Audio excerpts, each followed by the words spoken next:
हाँ जी दोस्तों। तो स्वागत है आपका सिद्धार्थ एडटेक के ऑनलाइन लर्निंग प्रोग्राम में। जैसा कि आप मेरे साथ भूगोल विषय की समझ विकसित करने के लिए जुड़े हैं, तो आप फटाक से लाइव हो जाइए और अपन शुरू करते हैं। आज फिजिकल ज्योग्राफी के साथ अपनी क्लासेस शुरुआत करेंगे। भौतिक भूगोल, अपन आज से भौतिक भूगोल पढ़ेंगे और भौतिक भूगोल की एक अच्छी समझ विकसित करेंगे। आखिर भौतिक भूगोल क्या है, भौतिक भूगोल में अपने को क्या क्या पढ़ना है, कैसे पढ़ना है और उसकी कैसे अपन तैयारी करें कि आसानी से भौतिक भूगोल समझ में आ जाए। और यदि आपको भौतिक भूगोल अच्छी तरीके से समझ में आ गई तो आप फिर भूगोल की आत्मा को समझ लोगे, तो फिर पूरे शरीर को आसानी से समझ लोगे। तो सबसे पहले क्या जरूरी है? आत्मा को जानना जरूरी है भूगोल की। और भूगोल की आत्मा क्या है? भौतिक भूगोल, फिजिकल ज्योग्राफी। ठीक है ना? तो आज अपन फिजिकल ज्योग्राफी के साथ क्लासेस शुरू करेंगे। जैसे कि आप देख रहे हो, इंटीरियर ऑफ द अर्थ मतलब पृथ्वी की आंतरिक संरचना से अपन क्लासेस शुरू करेंगे। और आप लाइव हो जाइए, मेरे साथ जुड़ जाइए और कमेंट कर दीजिए कि मेरी आप तक आवाज़ पहुंच पा रही है कि नहीं पहुंच पा रही है। जल्दी से, मैं आप लोगों का इंतज़ार कर रहा हूं। आप जल्दी से थम्स अप दे के बता दीजिएगा कि सर हम एकदम वेल डन है, और आप शुरू कीजिएगा और हम समझने के लिए तैयार।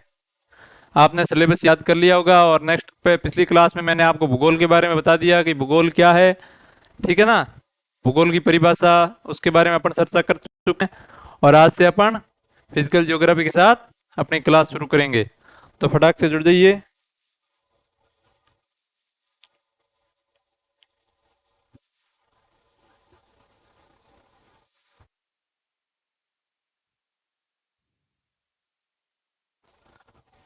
जुड़ जाइए दोस्तों आप लाइव। Sanatan voice, good evening, good evening, good evening, good evening, नमस्कार, सत श्री अकाल। जुड़ जाइए आप, अपन शुरू करते हैं अब आज की क्लास बड़ी जानदार शानदार तरीके से। और अपन समझते हैं कि आखिर भौतिक भूगोल क्या है। हाँ, फिजिकल ज्योग्राफी,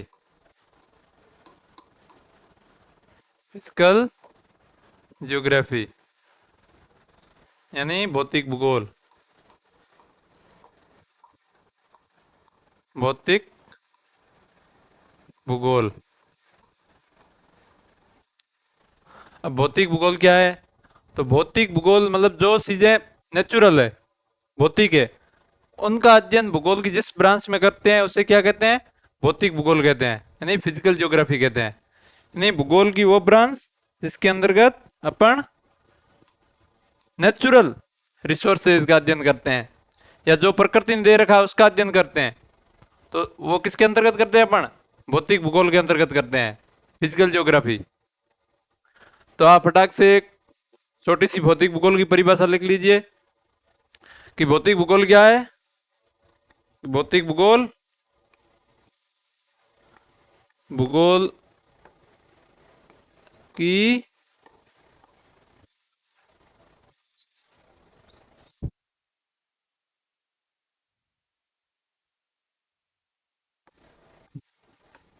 भौतिक भूगोल, भूगोल की वह शाखा है, ब्रांच। क्या? ब्रांच, वह शाखा है जिसके अंतर्गत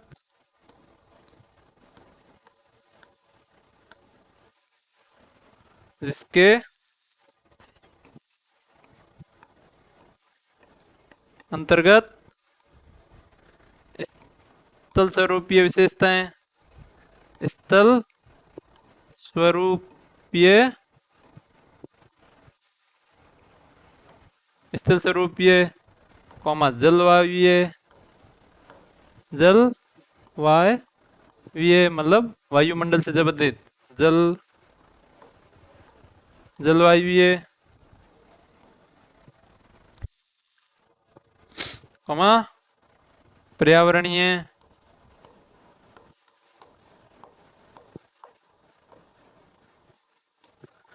भौतिक भूगोल, भूगोल की वह शाखा है, ब्रांच है जिसके अंतर्गत स्थल स्वरूपीय, जलवायुवीय, पर्यावरणीय एवं सामुद्रिक यानी समुद्र विज्ञान से संबंधित, सामुद्रिक, या आप कहते हो, कह सकते हो जल मंडल से संबंधित, जल मंडल तथा जैविक यानी जैव भूगोल, जैविक विशेषताओं का अध्ययन किया जाता है, विशेषताओं का अध्ययन किया जाता है।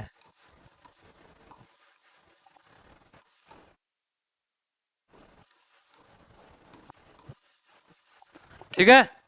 भौतिक भूगोल भूगोल की वह ब्रांच है जिसके अंतर्गत स्थल स्वरूपीय, जलवायुवीय, पर्यावरणीय एवं सामुद्रिक या जलमंडल से संबंधित तथा जैविक विशेषताओं का अध्ययन किया जाता है। नोट कर लो।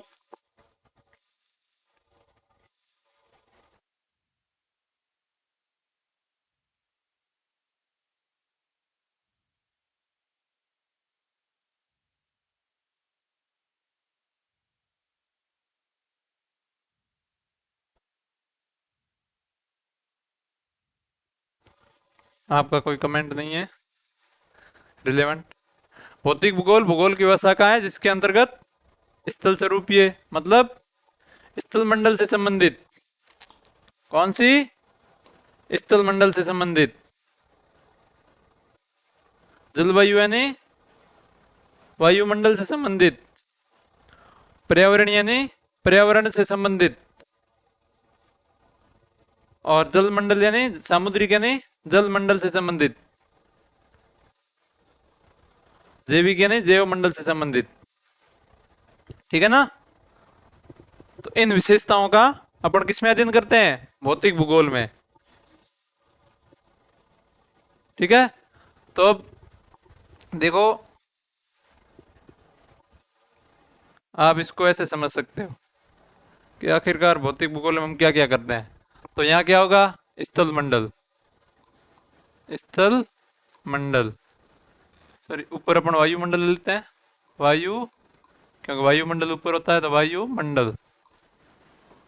ठीक है, वायुमंडल, फिर इधर जलमंडल, और इधर वायुमंडल, जलमंडल और स्थल मंडल।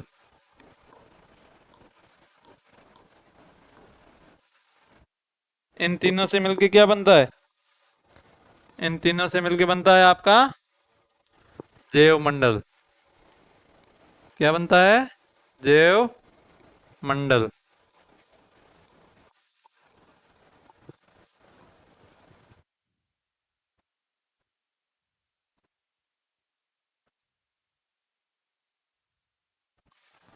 ये क्या बन गया, जैव मंडल। तो जैव मंडल के अंतर्गत वायुमंडल भी आता है, जलमंडल भी आता है और स्थल मंडल भी आता है। और स्थल मंडल के अंतर्गत क्या आते हैं, स्थल मंडल के अंतर्गत पर्वत, पठार, मैदान इत्यादि। ठीक है, ये स्थल मंडल के अंतर्गत आते हैं। तो जल मंडल के अंतर्गत, जल मंडल के अंतर्गत महासागर और नदियां, झीलें, नदियां और झीलें, ये किसके अंतर्गत आते हैं, ये आते हैं जल मंडल के अंतर्गत। और वायुमंडल जो पृथ्वी के ऊपर विद्यमान है, उसमें क्या क्या आते हैं आपके वायुमंडल में, वायुमंडल की अलग अलग परतें हैं, जैसे शोभ मंडल, आयन मंडल, ये किस में आते हैं, वायुमंडल में। इसमें बादल, बादल वायुमंडल में बनते हैं। ठीक है, शोभ मंडल, आयन मंडल, मध्य मंडल, बहिर्मंडल, ये किसमें आता है? वायुमंडल के स्ट्रक्चर है। इसमें आपके वायुमंडल में आपका और क्या आता है? पवन, ठीक है, स्थानीय हवाएं, ये सब वायुमंडल के अंतर्गत आते हैं। और ये स्थल मंडल और ये जल मंडल और जैव मंडल में इन सभी का मिक्सअप, ठीक है। इसमें आते हैं जीव जंतु, जीव और जंतु, जीव जंतुओं में अपन भी शामिल है, मानव भी, ठीक है ना। तो ये आपको अब समझ में आ गई होगी परिभाषा। क्या है कि भौतिक भूगोल भूगोल की वह शाखा है जिसके अंतर्गत क्या किया जाता है? स्थल स्वरूपीय, जलवायुवीय, पर्यावरणीय, सामुद्रिक, जैविक विशेषताओं का अध्ययन किया जाता है। तो अब कौन कौन सी है भाई सामुद्रिक जैविक विशेषताएं? तो ये स्थल मंडल मतलब स्थल स्वरूपीय विशेषताएं ये है, और सामुद्रिक यानी जल मंडल से ये इनकी विशेषताओं का, और जलवायु यानी इनकी विशेषताओं का, ठीक है। और जैविक यानी जीव जंतु, मानव, इनकी विशेषताओं का अध्ययन किया जाता है। तो ये क्या हो गया? ये भौतिक भूगोल की एक परिभाषा हो गई। आप भी इसको नोट डाउन करके परिभाषा को फिर ये नीचे डायग्राम बना लो ताकि आपको भी समझ में आ जाए। पढ़ोगे तब याद रहेगा कि हाँ ऐसे सर ने बताया था कि जैव मंडल में क्या आता है, स्थल मंडल अब आपको पता तो होना चाहिए। मैंने ऐसे मैं तो लिखा के आपको आगे बढ़ जाऊं कि जलवायु ये स्थल स्वरूप ये, तो आपको क्या पता है स्थल स्वरूप क्या होता है, जल मंडल क्या होता है, वायुमंडल क्या होता है, जैव मंडल क्या होता है। तो अब आपको एकदम क्लियर हो गया, ठीक है।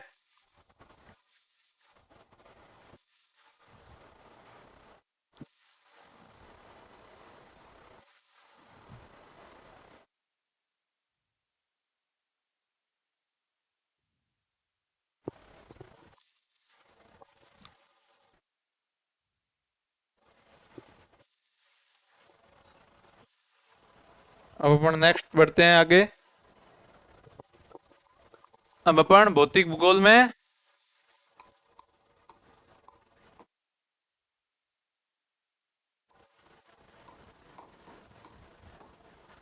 भौतिक भूगोल में भी मैंने आपको बताया था फर्स्ट क्लास में कि भौतिक भूगोल की चार ब्रांच होती है। कौन कौन सी? एक बार मैं आपको वापस दोहरा देता हूँ, आपको तो याद होगा।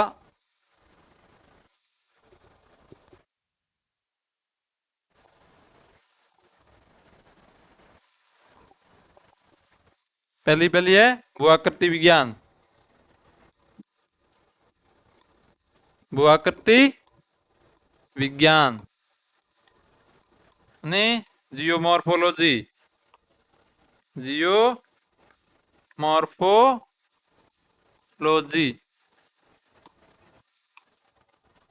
दूसरी है जलवायु विज्ञान।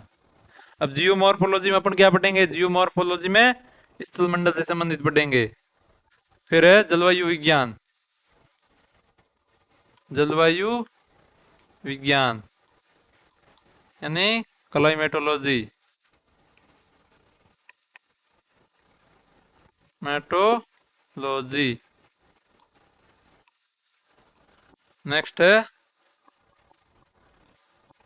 आपके क्लाइमेटोलॉजी का के समुद्र विज्ञान, समुद्र विज्ञान यानी ओशिनोग्राफी।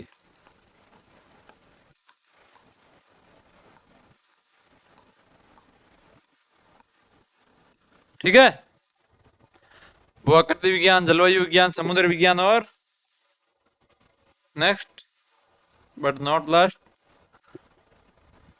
पर्यावरण एवं जैव भूगोल, पर्यावरण एवं जैव भूगोल। आप भी बना लीजिएगा ये डायग्राम। एनवायरमेंटल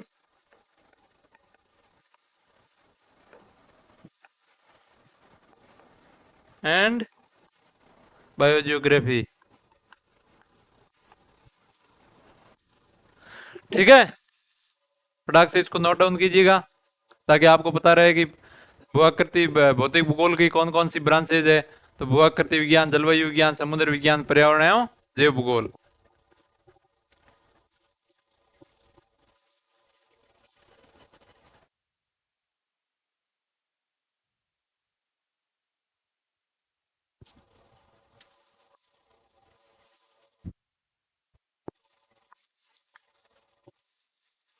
तो अब आप बोलोगे कि सर ये भी बता दो कि अपन इसमें क्या क्या पढ़ेंगे, कौन सी में किस चीज को अपन पढ़ेंगे। तो अपन भूआकृति विज्ञान में क्या पढ़ेंगे, स्थल मंडल से संबंधित स्थल स्वरूपीय विशेषताओं का, स्थल स्वरूपीय विशेषताएं, मतलब जियोमॉर्फिक फीचर, स्थल स्वरूपीय विशेषताओं का अध्ययन करेंगे।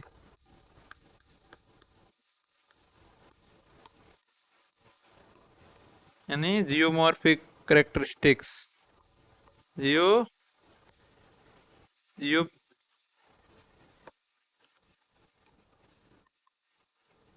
जियोमॉर्फिक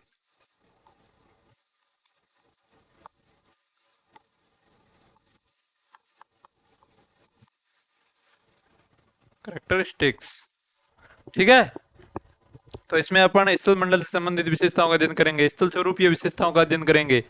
और तो बताओगे सर आप जलवायु विज्ञान में क्या पढ़ोगे, जलवायु विज्ञान में अपन जलवायु से संबंधित, हाँ, वायुमंडल और जलवायु विशेषताओं, जल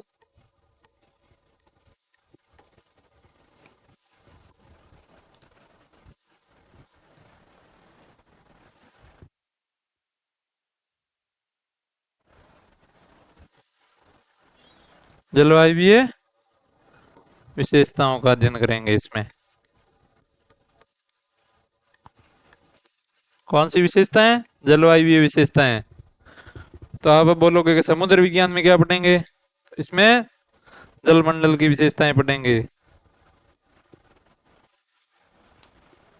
कौन सी, जलमंडल की, जलमंडल या महासागरीय विशेषताएं,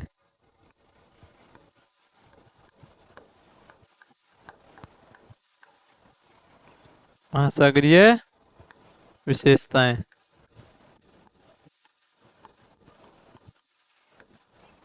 ठीक है। तो अब आप बोलोगे कि पर्यावरण और जैव भूगोल में क्या बताओगे, पर्यावरण और जैव भूगोल में अपन पर्यावरणीय, मैं ऊपर लिख रहा हूँ, आप नीचे नोट डाउन कर लेना ऐसे बना के तीर का निशान, ताकि आपको एक बेसिक आइडिया रहे।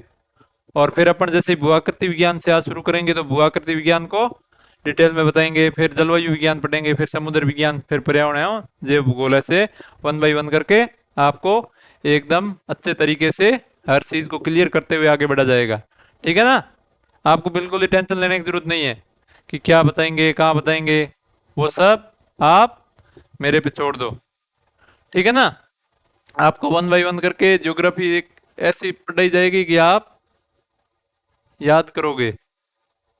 अब पर्यावरणीय हूं, इसमें पर्यावरणीय पर्यावरणीय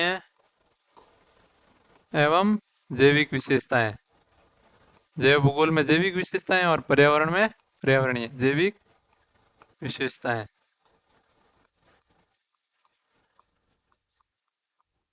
देखो अब आपको इसमें याद करने जैसा रटने जैसा कुछ भी नहीं है। क्यों, क्योंकि अपन ने सबसे पहले ज्योग्राफी की परिभाषा में यही लिखा है कि भौतिक भूगोल की परिभाषा में क्या लिखा है कि जिसके अंतर्गत स्थल स्वरूपी, तो स्थल स्वरूपी विशेषताओं का अध्ययन करेंगे वो क्या हो जाएगी, भूआकृति विज्ञान हो जाएगी। और जलवायु भी करेंगे वो जलवायु विज्ञान हो जाएगी। और पर्यावरणीय करेंगे वो पर्यावरण हो जाएगी। और सामुद्रिक या जलमंडल की विशेषताओं का वर्णन करेंगे वो ओशिनोग्राफी हो जाएगी। और जैविक विशेषताओं का जिस ब्रांच में अध्ययन करेंगे वो, ये तो परिभाषा ही बता रही है भौतिक भूगोल की कि भाई मेरी इतनी ब्रांच है, ठीक है ना। तो आपको इसमें कुछ भी रटने जैसा नहीं है, आप समझ लिया। अब आप अपनी खुद की परिभाषा भी एक बना सकते हो, सोच सकते हो कि भाई आपको क्या सोचना है कि भौतिक भूगोल की कितनी ब्रांच है, तो 4 ब्रांच है। तो आप भौतिक भूगोल की परिभाषा लिखने की बारी आए तो आप क्या करोगे,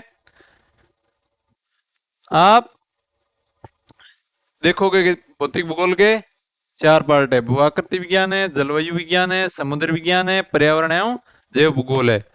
तो अब आप कि भाई भूआकृति विज्ञान में क्या करेंगे, स्थल स्वरूपीय विशेषताओं का अध्ययन करेंगे। जलवायु विज्ञान में जलवायु विशेषताओं का, समुद्र विज्ञान में जलमंडल या महासागरीय विशेषताओं का, और पर्यावरण एवं जैव भूगोल में पर्यावरणीय एवं जैविक विशेषताओं का। तो इन सबको ऐड करके आप एक भौतिक भूगोल की शानदार परिभाषा बना सकते हो, ठीक है ना। तो इसमें याद करने जैसा क्या है, कुछ भी नहीं, बस समझ लिया, इनके पार्ट्स देख लिए। अब पार्ट्स तो आपको मैंने शुरू की क्लास में बताया, आज दोबारा रिवीजन करा दिया तो आपको आसानी से याद हो गए होंगे। तो अब अब आगे चलते हैं। अब अपन आज शुरू करते हैं अपनी क्लासें। भौतिक भूगोल के कौन से पोर्शन से? आपको एकदम माइंड में ऐसे क्लियर होना चाहिए। ऐसे नहीं कि क्या पढ़ा रहे क्या नहीं पढ़ा रहे, आपको एकदम ऐसे एकदम क्लियरिटी होनी चाहिए कि हाँ ये टॉपिक चल रहा है और भौतिक भूगोल भूगोल चल रही है, भूगोल में भौतिक भूगोल शुरू हुई है, भौतिक भूगोल में भी जियोमॉर्फोलॉजी से अब क्लासेस शुरू करें, भूआकृति विज्ञान। हमको सर ये भूआकृति विज्ञान क्या होती है ये बता दी, मैंने आपको बेसिक बता दिया भूआकृति विज्ञान क्या होती है। भौतिक भूगोल की वह ब्रांच, आप अब परिभाषा भी लिख सकते हो भौतिक भूआकृति विज्ञान की, भौतिक भूगोल की वह ब्रांच जिसके अंतर्गत स्थल स्वरूपीय विशेषताओं का अध्ययन किया जाता है। कौन सी विशेषताएं? स्थल स्वरूपीय विशेषताएं। तो अब अपन आज जियोमॉर्फोलॉजी से शुरू करते हैं। जियोमॉर्फोलॉजी।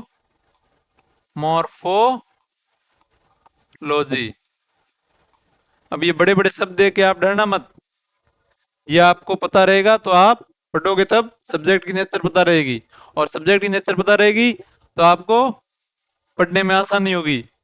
ठीक है ना? आपको लगेगा हाँ जियोमॉर्फोलॉजी है तो उसमें तो यही आएंगे, पर्वत पठार मैदान महाद्वीपीय विस्थापन सिद्धांत है, प्लेट टेक्टोनिक है, भूकंप है, ज्वालामुखी, ये आएंगे। और फिर जैसे जलवायु विज्ञान आएगी तो उसमें तापमान है, सूर्य तप है, उष्मा बजट है, वो आएंगे। ठीक है ना? वाताग्रह है, चक्रवात है, वो जलवायु विज्ञान में आएंगे। और जैसे समुद्र विज्ञान शुरू करोगे तो महासागर का तापमान, महासागर की लवणता और महासागर के विभिन्न उच्चावच उनके बारे में पढ़ोगे। ठीक है ना? और जैसे ही पर्यावरण भूगोल शुरू करोगे तो आपके क्या आने शुरू हो जाएंगे? पर्यावरणीय मुद्दे। और जैव भूगोल में आप मृदा के बारे में, वनस्पति के बारे में, वेजिटेशन, सॉइल, इनके बारे में पढ़ोगे तो आपको एकदम क्लियरिटी रहेगी। ऐसे नहीं कि कहीं से कौन सा टॉपिक पढ़ रहे हो, हाँ आपको सब्जेक्ट की नेचर के अकॉर्डिंग पढ़ोगे तो आपको पढ़ने में भी आसानी रहेगी और आपको याद भी अच्छी तरीके से हो जाएगा। तो आप घबराइए नहीं, ये बड़े बड़े शब्द कुछ भी नहीं है, समझ लोगे तो ये शब्द आपको एकदम अच्छे से समझ में आ जाएंगे तो फिर कुछ भी नहीं लगेगा।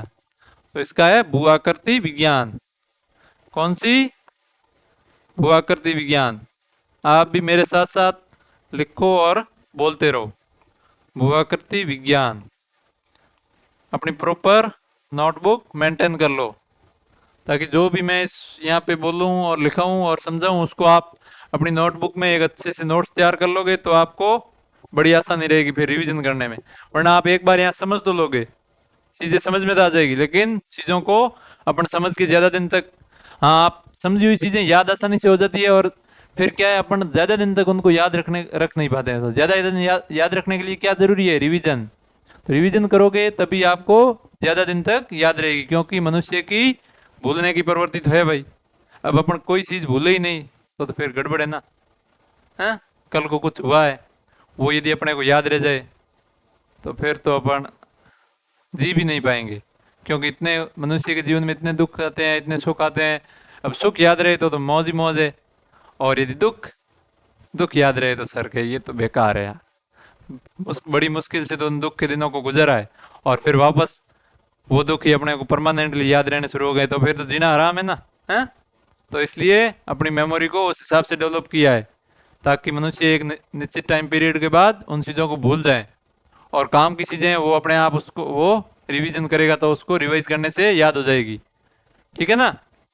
तो आपको घबराने की जरूरत नहीं है कि हम सर हम तो भूल जाते हैं, अब परसों आपने पहली क्लास में पढ़े वो तो हमारे को धुंधला धुंधला सा याद है। नहीं, आप उसको क्लास में आने से पहले 15-20 मिनट या आधा घंटा रिवाइज करके आओगे तो आपको वो याद होगा, तो आपकी नेक्स्ट क्लास भी अच्छे तरीके से समझ में आएगी। ठीक है ना? तो चलिए शुरू करते हैं जियोमॉर्फोलॉजी, भूआकृति विज्ञान। अब सर क्या अपन भूआकृति विज्ञान क्या है इसकी परिभाषा हमें बता दो।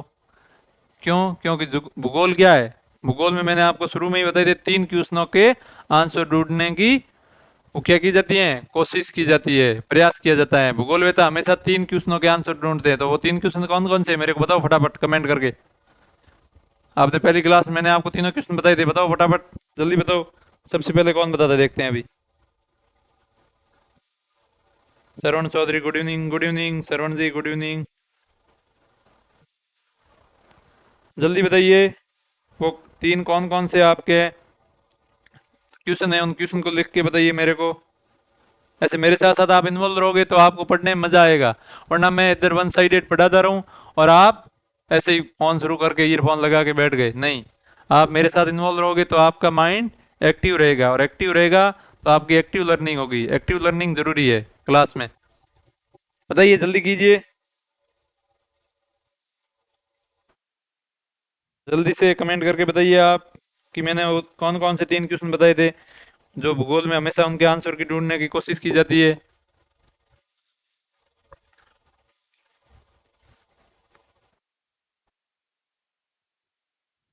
तो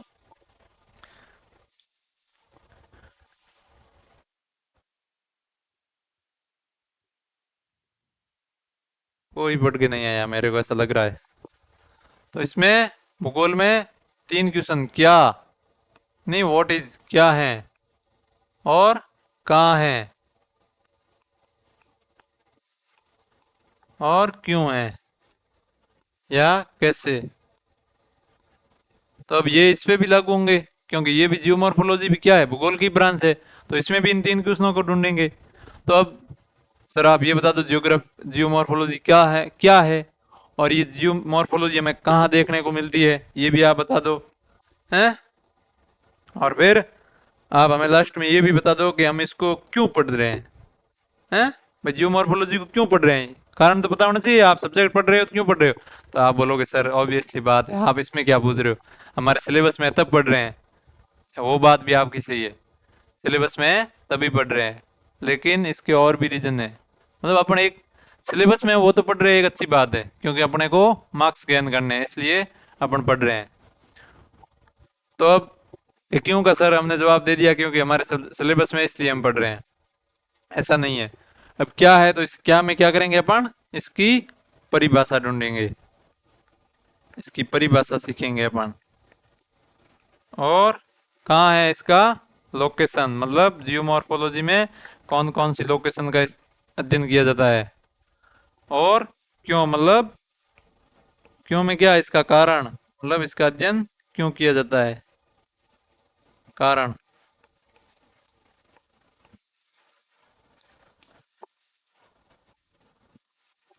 ठीक है। तो परिभाषा मैं आपको बता दूंगा। लोकेशन, परिभाषा क्या है कि भूआकृति विज्ञान, भौतिक भूगोल।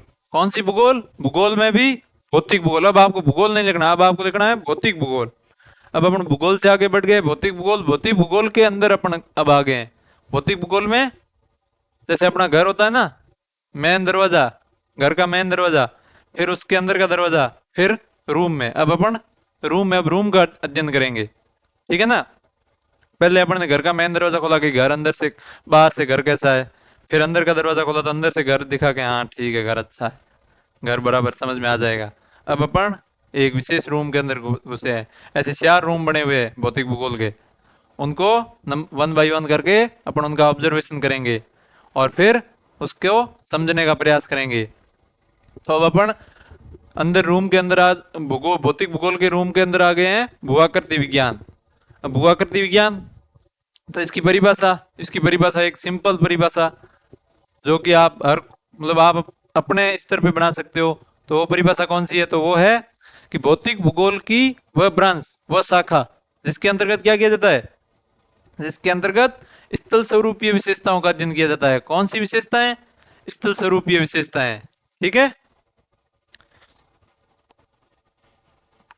भौतिक भूआकृति विज्ञान, भौतिक भूगोल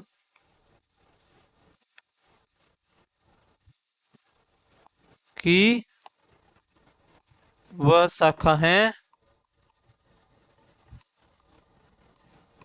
जिसके अंतर्गत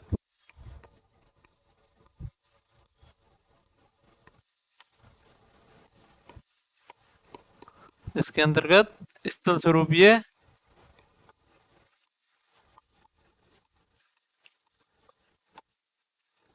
कौन सी, स्थल स्वरूपीय, स्थल स्वरूपीय विशेषताओं का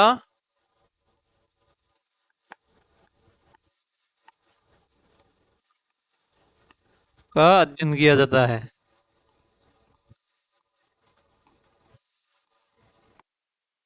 किया जाता है। ठीक है। भौतिक भूगोल की वह शाखा जिसके अंतर्गत स्थल स्वरूपीय विशेषताओं का अध्ययन किया जाता है, उसे क्या कहते हैं, भूआकृति विज्ञान कहते हैं। ठीक है। भौतिक भूगोल की ऐसी शाखा या वह शाखा जिस ब्रांच जिसके अंतर्गत स्थल स्वरूपीय विशेषताओं का अध्ययन किया जाता है उसे क्या कहते हैं? उसे क्या कहते हैं? सर वो तो सामने लिखा पड़ा भू आकृति विज्ञान कहते हैं। Very good. पैसिव लर्निंग यही होती है, आपका माइंड एकदम एक्टिव होना चाहिए। आपको मैं ऐसे पूछूंगा बार बार बीच में, कहीं आप भटक तो नहीं गए हो, ऐसे आपको मैं याद दिलाऊंगा। ठीक है ना? आप भी साथ साथ में बोलोगे तो आपको भी एकदम अच्छे से याद हो जाएगा।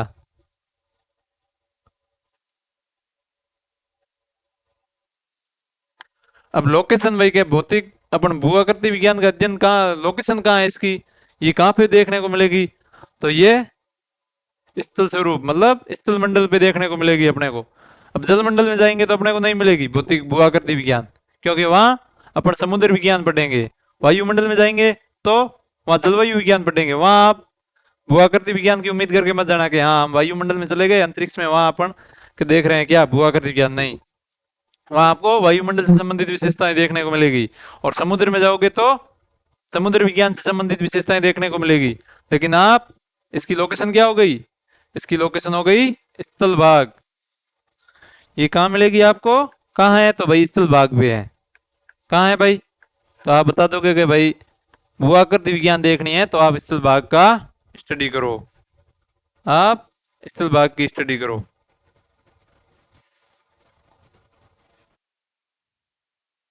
ठीक है?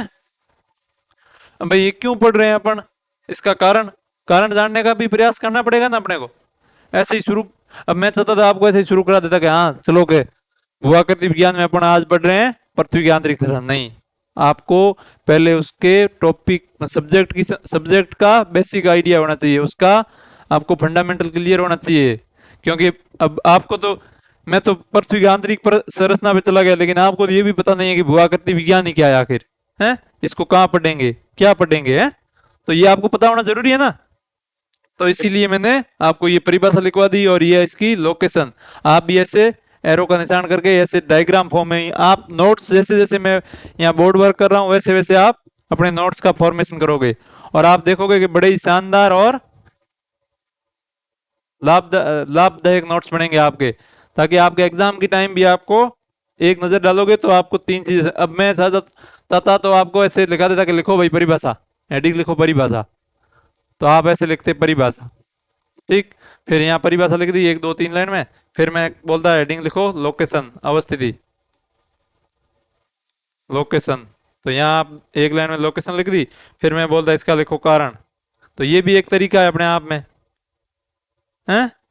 ये भी एक तरीका है। अब हो सकता है ये आपके एक पेज पे, यहाँ पे आपने छोटा सा इतना पेज बचा उस पे लिख दी, फिर ये नेक्स्ट पेज पे, तो ये आपको एक ही पेज पे तीनों चीजें ऐसे कंपेरेटिव स्टडी। तो आपको, यदि आप सिविल सर्विसेज की तैयारी कर रहे हो तो आपको कंपेरेटिव स्टडी करना मोस्ट इंपॉर्टेंट है। इसे स्मार्ट वर्क कहते हैं, यही तो है स्मार्ट वर्क, और क्या होता है?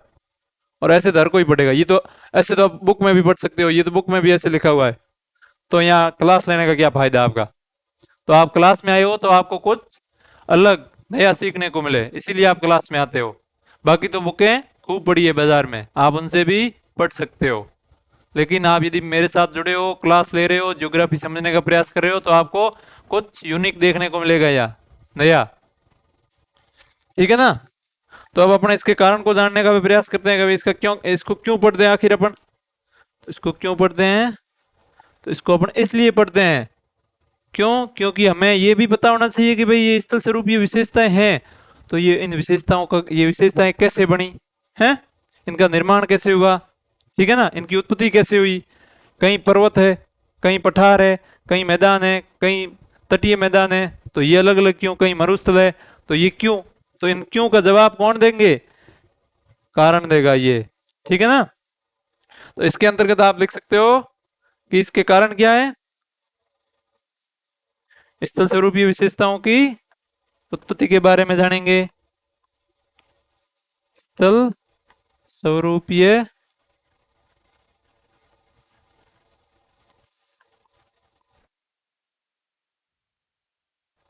स्थल स्वरूपीय विशेषता है ना,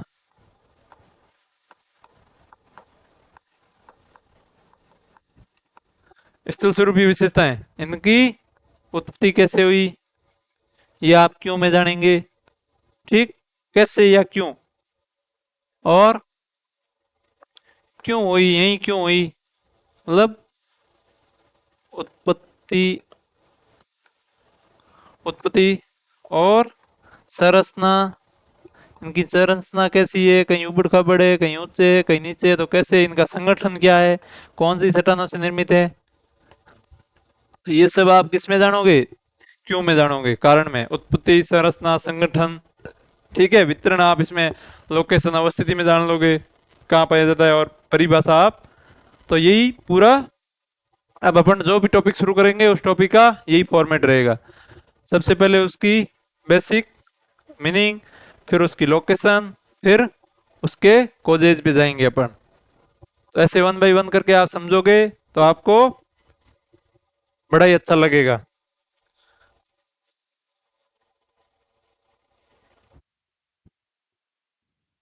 ठीक है, तो इसको आप नोट डाउन कर लीजिएगा, आपको 1 मिनट का टाइम देता हूं मैं, जल्दी कीजिएगा। मैं इधर हो जाता, आप बोलोगे सर आप आगे आगे, दिखता ही नहीं है मैं तो।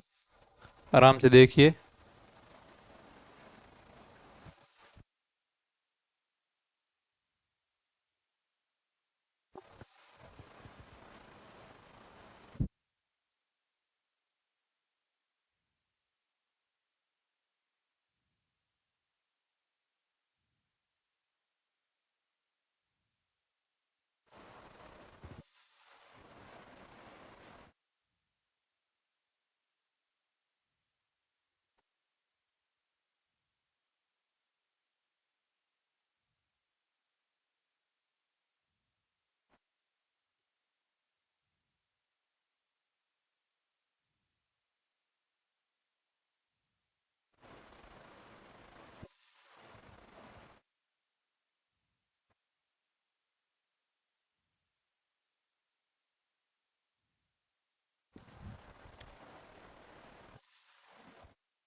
नोट कर लिया, चलते हैं अपन नेक्स्ट पेज पे।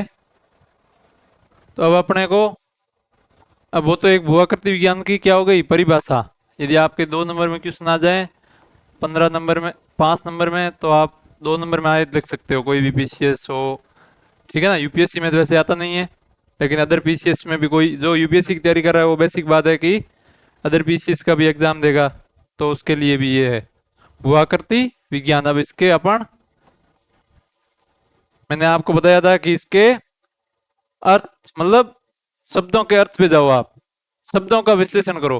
मैंने आपको शुरू से बताया है कि आप शब्द लिखे हुए उनको विश्लेषण करो, उनका अर्थ जानो, तो आप एक सब्जेक्ट को आसानी से समझ पाओगे, चाहे कोई सा भी सब्जेक्ट हो, उनके शब्द का अर्थ आपको पता होना चाहिए। अब भू तो मैंने बता दिया क्या है, पृथ्वी की सतह है।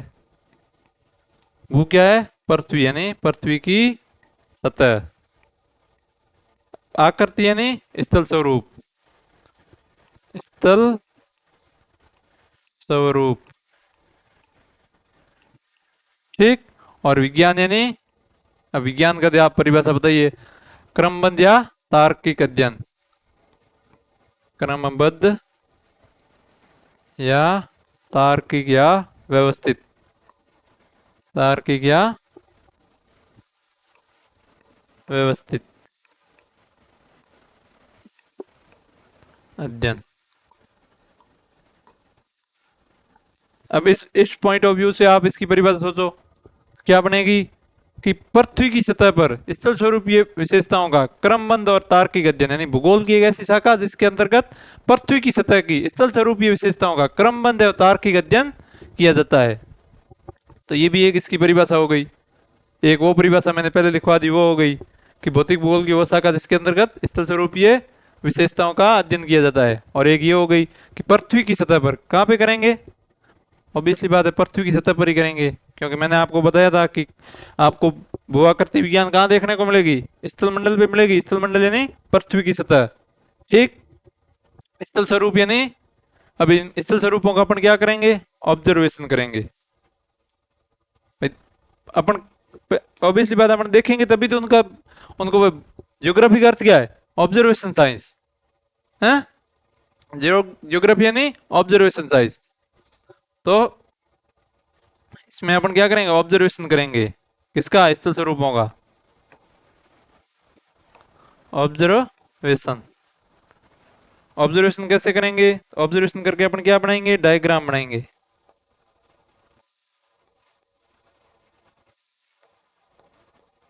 डायाग्राम बनाएंगे। डायग्राम बनाएंगे और डायग्राम को देख के अपन उस सब्जेक्ट को समझने का कोशिश करेंगे। तो अब आप यदि भूआकृति विज्ञान पढ़ रहे हो तो इसमें सबसे इंपॉर्टेंट ये है कि आप उनको ऑब्जर्वेशन कीजिए और डायग्राम देखिए और फिर डायग्राम से आप उसको लैंग्वेज दीजिए। तो सर हमें आप ये बताओ कि हम डायग्राम से आखिर लैंग्वेज कैसे दें? हैं? अब हमारे को ये नहीं आता कि हम डायग्राम देख के कैसे लैंग्वेज दें। तो ये भी अपन अभी देख सीख लेंगे। आप ये नोट डाउन करो। ऐसा कैसा? फ्लो चार्ट बना के। ये आप टेंशन मत लेना कि सर आप तो ये सब फ्लो चार्ट क्या बनवा रहे हो। देखो आपको सब्जेक्ट को यदि अच्छी तरीके से समझना है तो उसको फ्लो चार्ट के माध्यम से आप सब्जेक्ट को बड़े ही अंडरस्टैंडिंग। अब परिभाषा मैंने आपको लिखवा दी, लिखवाने के लेवल पे वो लिख दोगे और समझने के लेवल पे ये हो जाएगा। और आप चाहो तो इसको जोड़ के भी एक परिभाषा और बना सकते हो। अब आपकी इच्छा है वो लिखोगे ये लिखोगे, दोनों लिखोगे, दोनों में पूरे नंबर आएंगे। ऐसे नहीं ये लिखोगे तो कर देंगे, वो सेम परिभाषा है। अब मैंने कहा स्थल मंडल पर तो पृथ्वी की सतह होगी। स्थल स्वरूप ये विशेषताएं कैसा? क्रमबद्ध और तार्किक अध्ययन। ठीक है, नोट डाउन कीजिए आप।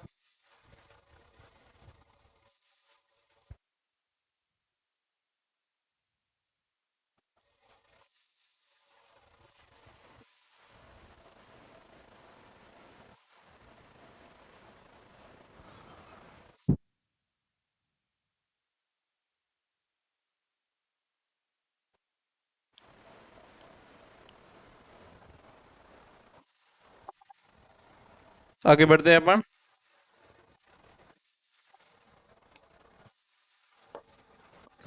अब आपको मैं ये बताऊंगा कि आप एक डायग्राम को देख के उसको कैसे लैंग्वेज दे के अपने आंसर को अच्छी तरीके से व्यवस्थित कर सकते हो।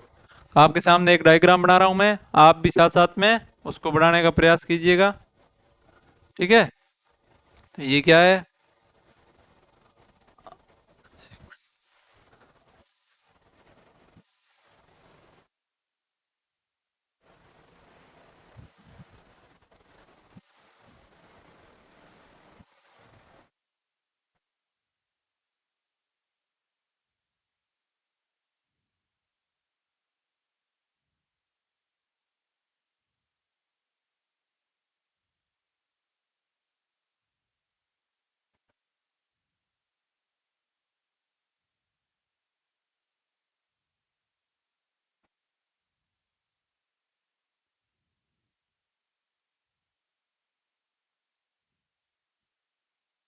अब आप बोलोगे सर ये आपने क्या बना दिया है, कुछ समझ में नहीं आ रहा। तो इसको ही आपको देख के क्या बनाना है? अपने आंसर को कंप्लीट करना है। अब ये आ गया आपके सामने, अब आप इसको ऑब्जर्व कीजिए। ज्योग्राफी है क्या? ऑब्जर्वेशन साइंस तो है। और आपको अब क्या करना है? इसमें ऑब्जर्व ही करना है। ठीक है, तो ये क्या है? ये है आपका जलमंडल। ये क्या है? जलमंडल। जल मंडल मतलब महासागर है, यानी महासागर।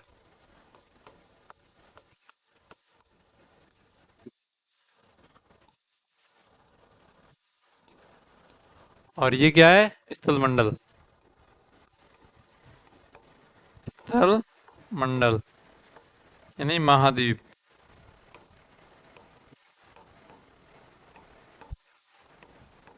अब महासागर क्या होता है, महाद्वीप क्या होता है, वो भी आप धीरे धीरे सब समझोगे।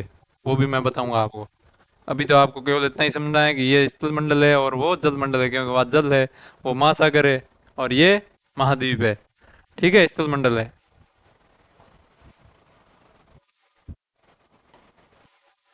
और ये ऊपर क्या है? वायुमंडल। यह है वायुमंडल। ठीक। तो अब आपको ये देखना है कि सर अब हमें ये समझ में आ रहा है थोड़ा थोड़ा कि ये तो सबसे ऊंचा उठा है, ये क्या है? पर्वत है। ऐसी तीखी छोटी पर्वतों की होती है। ठीक है, तो ये क्या है? ये सर के पठार है, क्योंकि टेबल के नुमा है। और ये क्या है सर? ये सर के मैदान है। अब आप देख रहे हो जैसे नाम बता रहे हो,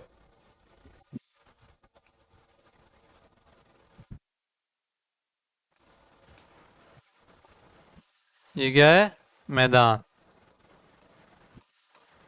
आप भी साथ साथ में ऐसा डायग्राम बना के अपनी नए एक फ्रेश पेज पे नोट डाउन कीजिए। और ये क्या है? तटीय मैदान। तटीय मैदान। ठीक है।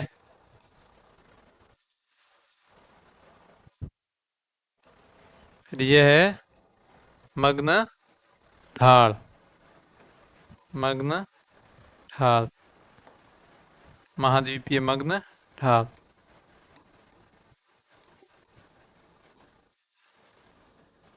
महाद्वीपीय मग्न ढाल। ठीक है। और यहाँ इस इसको क्या कहते हैं? ये मग्न ढाल है, ये यहाँ से लेके यहाँ तक। और इसको कहते हैं, ये जो समुद्र तटीय मैदान से नीचे है, इसे कहते हैं महाद्वीपीय मग्न तट। जो जल मग्न रहता है उसे क्या कहते हैं? मग्न कहते हैं, मग्न तट। यह है महाद्वीपीय मग्न। अब आपको इन सब पे नहीं जाना है कि सर ये महाद्वीपीय मग्न तट क्या होता है, मग्न ढाल क्या होती है, ये तटीय मैदान के लिए। आपको तो सिर्फ ये डायग्राम देखना है, अभी ऑब्जर्व करना है आपको। फिर मैं आपको सिखाता हूँ, आप एक डायग्राम को ऑब्जर्व करके एक मतलब प्रत्येक की परिभाषा आप कैसे लिख सकते हो। ठीक है ना? तो ये क्या है? यहाँ है महाद्वीपीय उभार।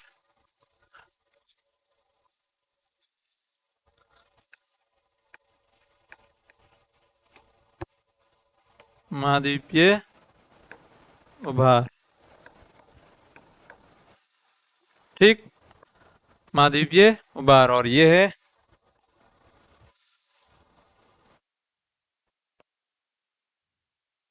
ये महासागरीय नितल।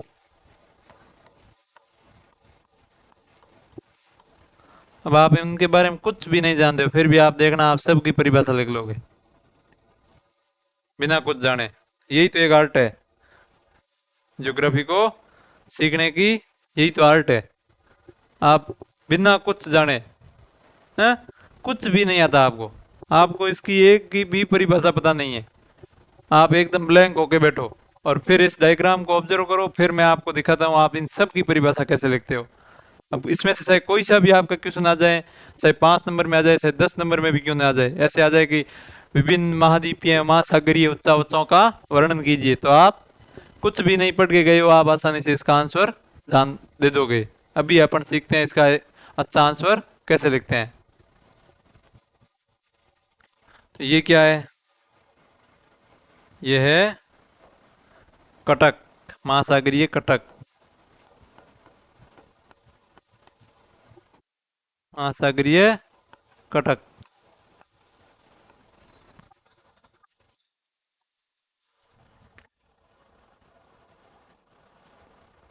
तो ये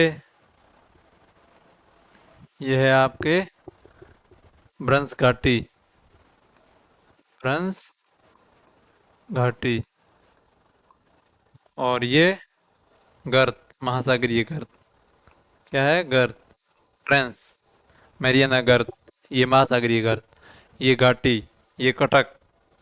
अब क्या कटक होता है, क्या घाटी होती है, आप तो कुछ भी नहीं जानते, लेकिन फिर भी आप इन सब की परिभाषा लिखोगे। मैं एक की बताऊंगा, फिर आप अपने आप लिख दोगे। ठीक है ना?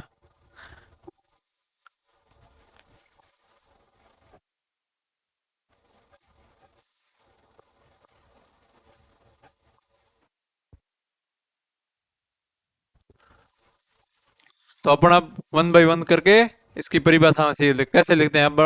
अब अपने को कुछ नहीं, मेरे को ना, तो मेरे को इसमें कुछ आता ना, आपको ऐसे मान के चलते हैं। तो अब पर्वत किसे कहेंगे भाई? पर्वत क्या है? अब आपके सामने पर्वत की परिभाषा पूछ ले तो आप क्या बताओगे? तो अब आपको सिर्फ ये डायग्राम देखना है और बताना है। आप क्या बताओगे?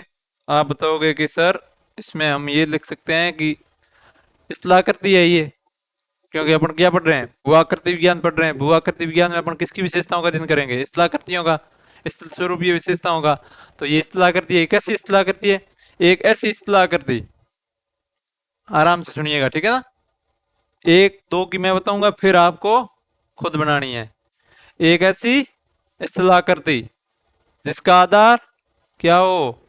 चौड़ा हो, और जिसका शीर्ष क्या हो? नुकीला हो, संकीर्ण हो, और जिसकी ऊंचाई अधिक हो, उसे क्या कहते हैं? पर्वत कहते हैं। अब आपने क्या किया? कुछ रटा? कुछ भी नहीं रटा ना। क्या किया? डायग्राम को देखा और अपनी एक परिभाषा गढ़ ली। गढ़ी कि नहीं गढ़ी? देखो, अब पर्वत की परिभाषा लिखनी हो तो क्या लिखोगे? अब आपको इसमें समझना है, परिभाषाएं में वगैरह सब आगे जैसे टॉपिक आएगा वैसे लिखो। मैं तो आपको एक, फिर आपको एक खाली पेज छोड़ देना है, इसके आगे वाला उस पर आपको खुद को सबकी परिभाषाएं लिख के बनानी है, ठीक है ना? फिर मैं जैसे जैसे टॉपिक पढ़ाऊंगा उसमें परिभाषाएं बताऊंगा, फिर आप उसको अपने उन मेरी मैं लिखी हुई परिभाषाओं और आप खुद की परिभाषा से मिलान करना कि हम बिना पढ़े बिना देखे कितना लिख सकते हैं। तो आप पर्वत, पर्वत क्या है? जिसका आधार चौड़ा है, ऊंचाई अधिक है, और शीर्ष नुकीला या संकीर्ण है, उस स्थलाकृति को क्या कहते हैं? पर्वत कहते हैं। तो सर अब पठार की तो हम बना देते हैं?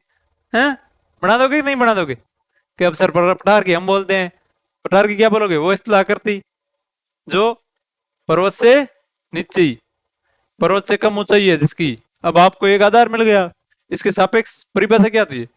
देखो, कोई चीज किसी के सापेक्ष होती है। अब पर्वत तो क्या हो गया? सबसे ऊंचा हो गया।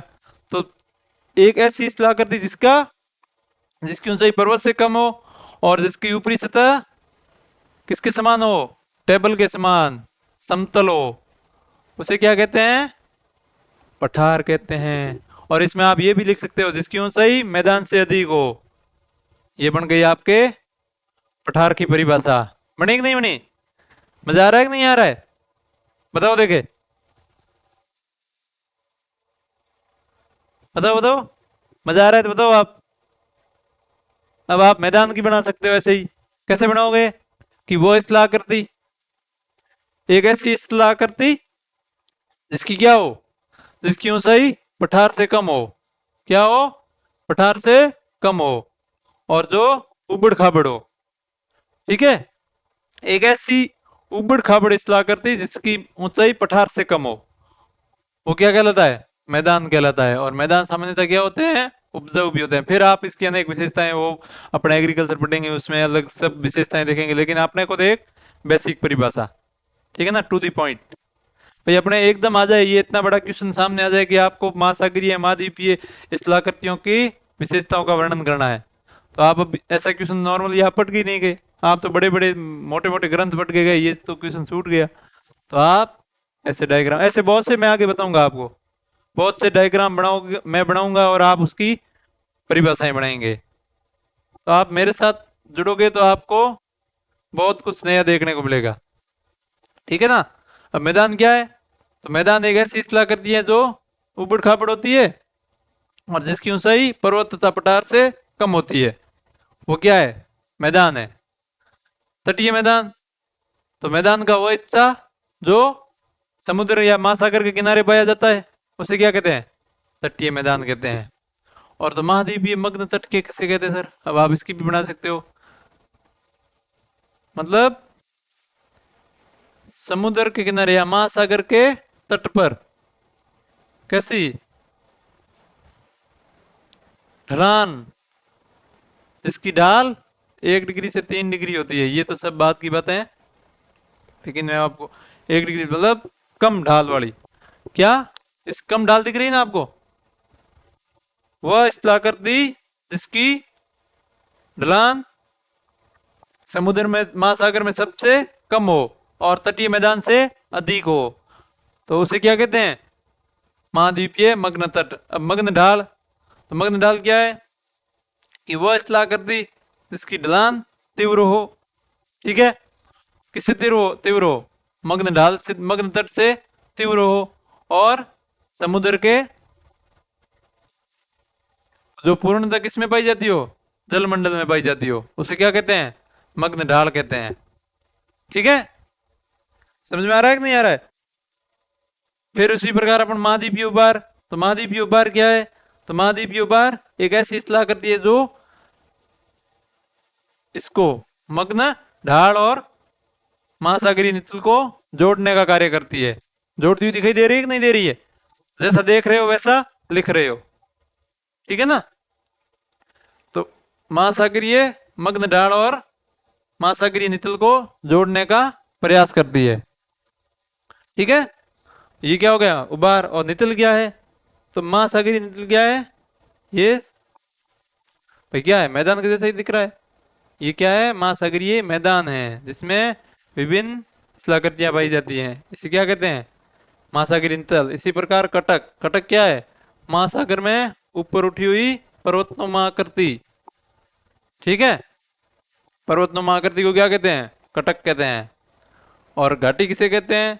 कटक दो कटकों के बीच में स्थित किस, कैसा? गर्त, और उसकी गहराई कम हो उसे क्या कहते हैं? घाटी कहते हैं, भ्रंश घाटी कहते हैं। और गर्त किसे कहते हैं? गर्त किसे कहते हैं? तो गर्त वह गहरा समुद्रीय भाग, महासागरीय भाग जिसकी गहराई सबसे अधिक हो उसे क्या कहेंगे? महासागरीय गर्त कहेंगे। तो देखो, आपने कुछ, आपको कुछ याद भी नहीं था, लेकिन फिर भी आपने सबकी परिभाषाएं देख ली, सबके अर्थ जान लिए। हाँ, अभी तक तो आपको कुछ भी पता नहीं था, लेकिन अब आपने वन बाय वन करके सबके अर्थ जाने कि नहीं जाने? हैं? कितना शानदार है! यही तो भूगोल है, बस इतना समझ गए तो भूगोल आ गई आपको।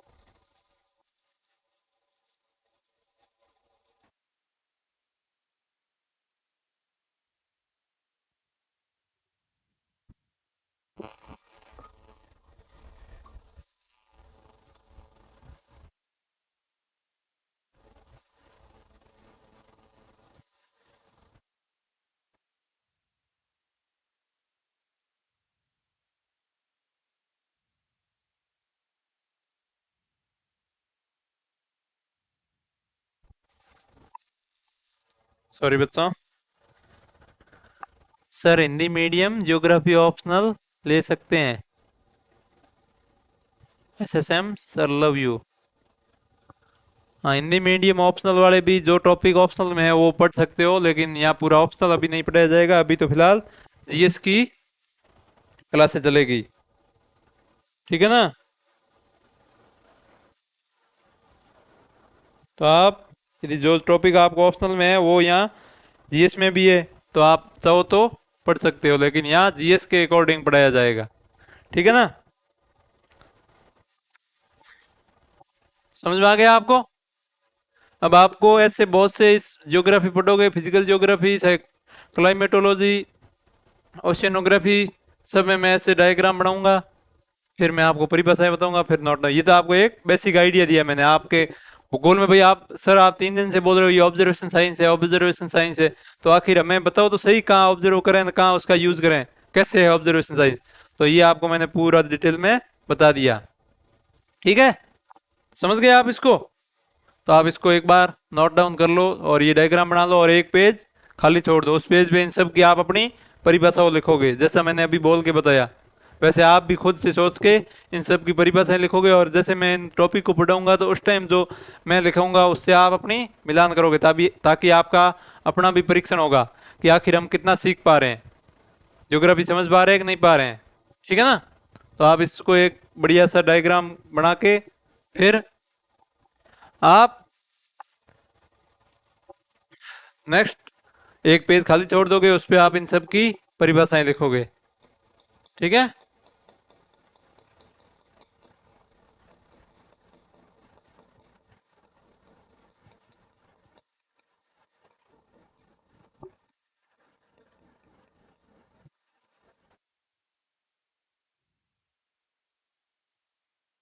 ये आप बना लीजिए।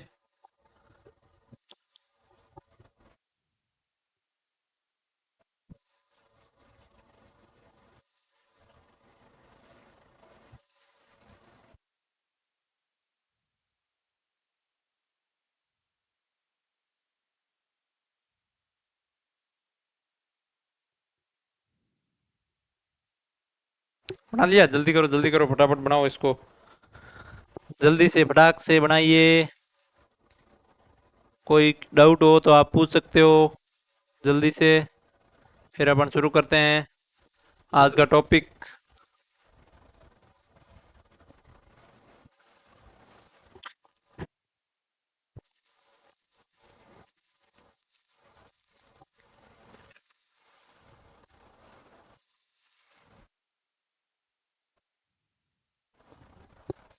ठीक है, तो अब अपन भूआकृति विज्ञान में क्या क्या पढ़ेंगे? भूआकृति विज्ञान, इसमें अपन सर अब मैं ये भी बता दूं कि आप कौन कौन से टॉपिक इसमें पढ़ोगे, तो ये भी आप फटाफट नोट डाउन कर लो, क्योंकि आपका एक माइंड में पहले बना हुआ रहना चाहिए कि अपन भूआकृति विज्ञान पढ़ रहे हैं तो उसमें कौन कौन से टॉपिक पढ़ेंगे। तो आप एक नंबर पढ़ोगे इसमें पृथ्वी की आंतरिक संरचना, जो अभी अपन शुरू करेंगे। पृथ्वी की आंतरिक संरचना, आंतरिक संरचना,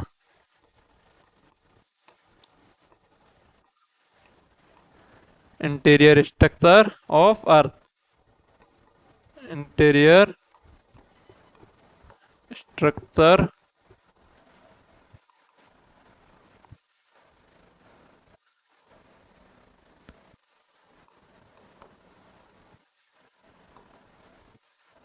interior structure of earth.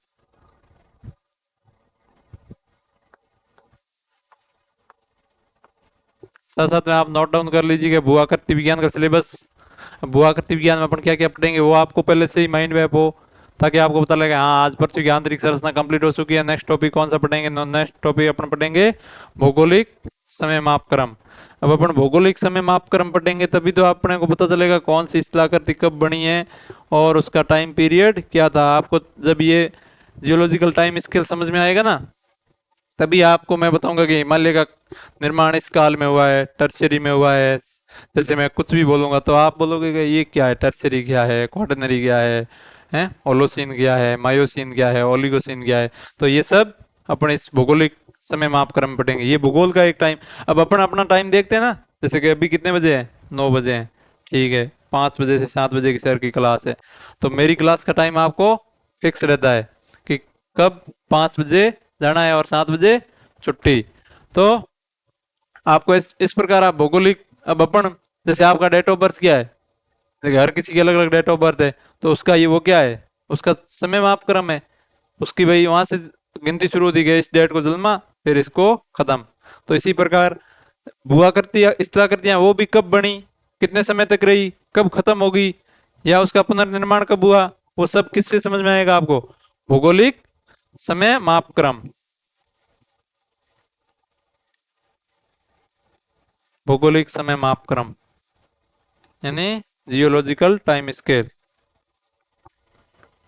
Geological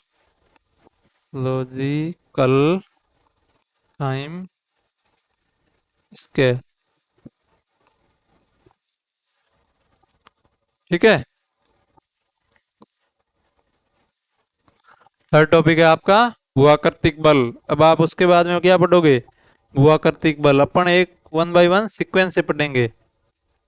भूआकृतिक बल, अब आपको ये समझ में आ गया कि हाँ टाइम समझ में आ गया, पृथ्वी की आंतरिक संरचना समझ में आ गई, पृथ्वी के अंदर क्या क्या पाया जाता है, और फिर टाइम समझ में आ गया, फिर आपको भूआकृतिक बल यानी जियोमॉर्फिक फोर्स, जियोमॉर्फिक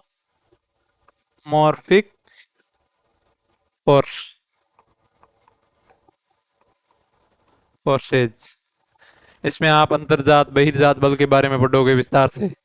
तो ये भाई भूआकृतिक बलों के बारे में पढ़ोगे तभी तो आप फिर महाद्वीपों का निर्माण कैसे हुआ, महासागरों का कैसे हुआ, उनके बारे में जान पाओगे, क्योंकि किसी भी चीज के पीछे कोई न कोई बल उत्तरदायी अवश्य होता है।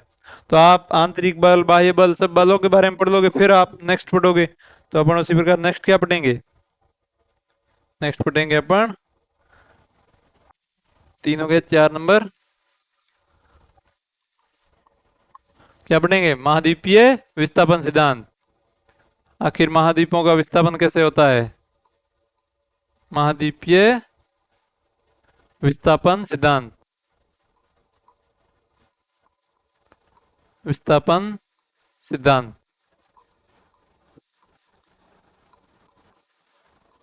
कॉन्टिनेंटल ड्रिफ्ट थ्योरी,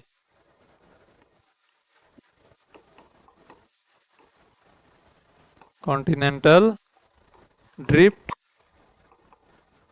थ्योरी, हाँ, CDT, कॉन्टिनेंटल ड्रिफ्ट थ्योरी। अब सर के कॉन्टिनेंटल ड्रिफ्ट थ्योरी के बाद आप क्या पढ़ोगे, तो अब उसके बाद अब महाद्वीपों का विस्थापन हो गया। अब ये सर्वप्रथम किसने बताया, वेगनर मोदी ने। तो अब उसके बाद अपन भूभौतिक की घटनाओं के बारे में पढ़ेंगे, भूकंप यानी अर्थक्वेक।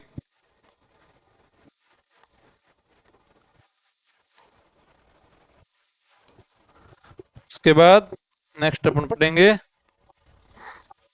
ज्वालामुखीय प्रक्रियाएं, ज्वालामुखीय संक्रिया प्रक्रियाएं, वॉल्केनिक एक्टिविटी।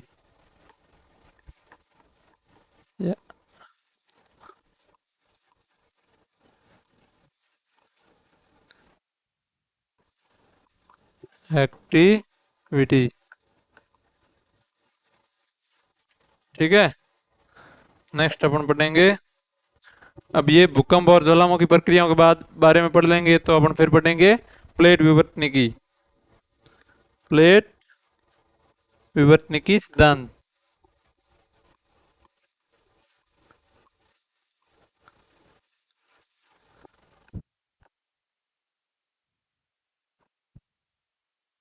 यानी प्लेट टेक्टोनिक थ्योरी।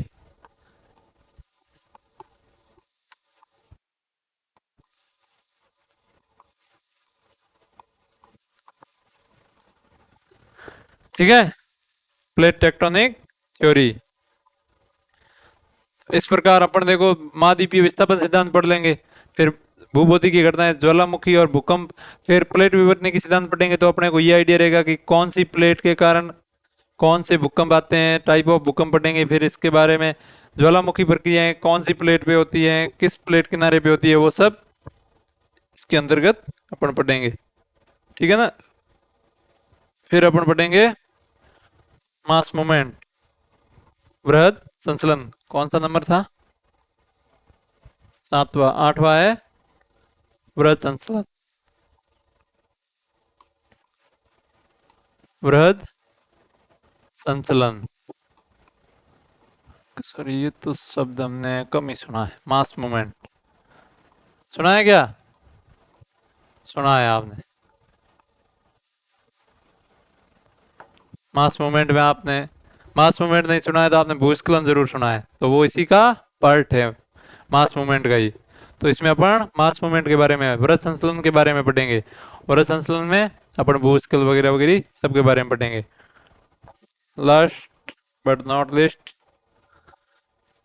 अपन अब पढ़ेंगे विभिन्न स्थलाकृतियों के बारे में, लैंडफॉर्म्स, स्थलाकृतियां,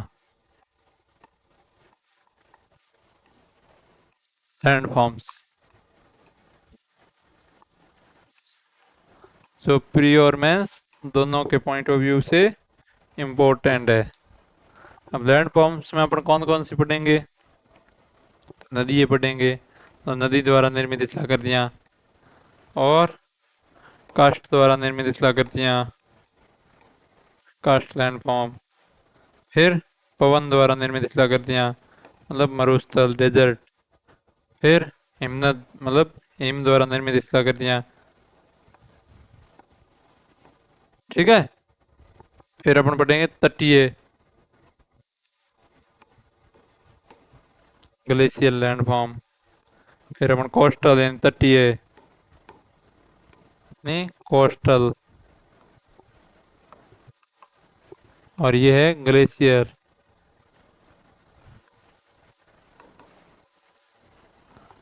और ये है विंड, ये कास्ट, ये रिवर। ठीक है, तो इस प्रकार अपन वन बाय वन करके, और अदर कोई टॉपिक है वो भी अपन अदर टॉपिक्स में शामिल कर लेंगे। लास्ट में जब ये टॉपिक अपने कंप्लीट हो जाएंगे तो अपन जैसे कोई टॉपिक, छोटा सा टॉपिक रह जाता है तो उसको अपन कवर कर लेंगे। ठीक है ना। चलिए, कोई क्वेश्चन हो तो बता दीजिए आपका, नहीं तो अपन शुरू करते हैं अभी।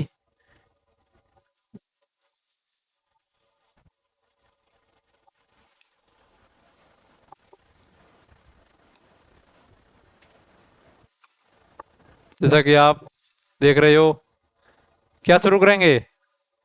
इंटीरियर्स ऑफ द अर्थ, मतलब पृथ्वी की आंतरिक संरचना।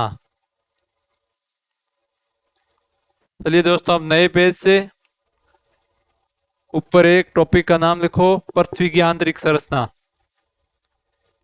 और अब अपन प्रॉपर क्लास शुरू करते हैं, वन बाय वन करके टॉपिक का फटाफट अच्छे से समझते हुए। देखो, जैसे मैंने आपको सिलेबस में भी लिखा है कि सबसे पहले अपना कौन सा टॉपिक है, पृथ्वी की आंतरिक संरचना है कि नहीं है, तो अपन उसी से अभी शुरू कर रहे हैं, पृथ्वी की आंतरिक संरचना। ठीक है।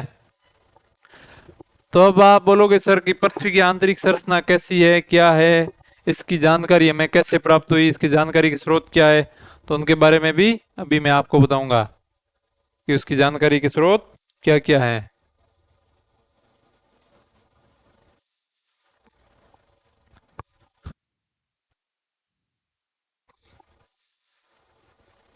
तो आप ये हेडिंग दीजिए बढ़िया से, अच्छी से, फिर मैं आपको प्रॉपर बताता हूँ।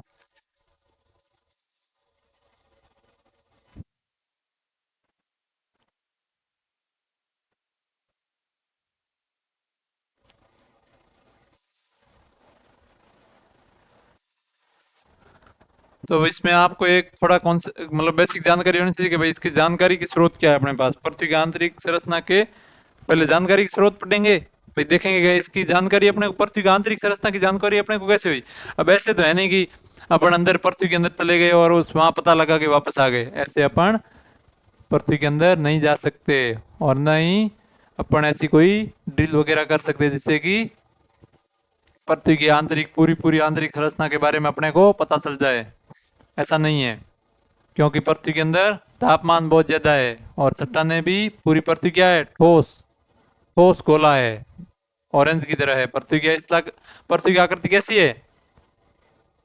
हाँ, छोटी क्लास हम किसने बताएंगे पृथ्वी की आकृति है गेंद की तरह, सेब की तरह, नारंगी की, ऑरेंज की तरह, या इनमें से कोई नहीं। आप आंसर क्या दोगे? आप दोगे कि सर ये नारंगी की तरह है, क्योंकि इसके ध्रुव थोड़े क्या है, चपटे हैं। ठीक है ना। ऐसे नहीं है कि एकदम बिल्कुल तीखे, नहीं, चपटे ऐसे, और ऐसे बड़ी है ऐसे, मतलब इसका वो क्या कहते हैं, भूमध्य रेखा, और ऊपर जाके ऐसे चपटी हो जाती है। तो कैसी है ये? नारंगी की तरह इसकी संरचना है।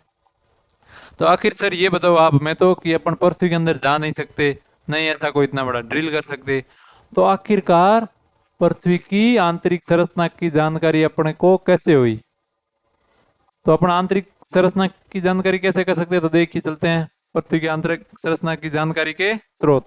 अब आप ऐसे हेडिंग डाल सकते हो, आंतरिक संरचना की जानकारी के स्रोत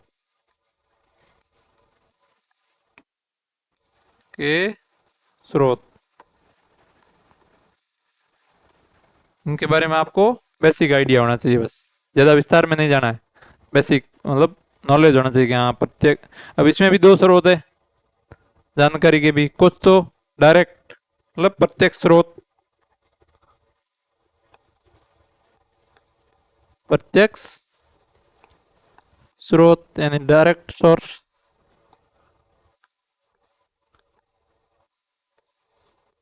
डायरेक्ट सोर्स, और अप्रत्यक्ष स्रोत यानी इनडायरेक्ट सोर्स।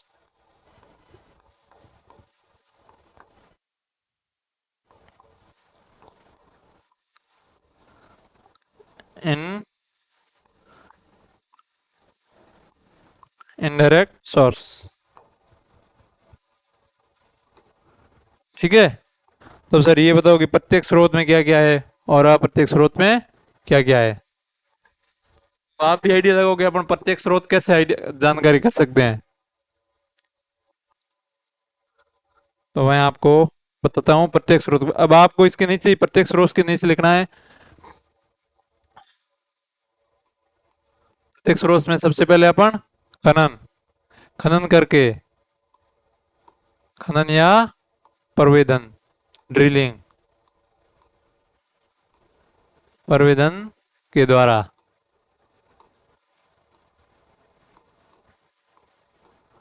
अब खनन और प्रवेदन के द्वारा आप पृथ्वी की आंतरिक संरचना की जानकारी प्राप्त कर सकते हैं।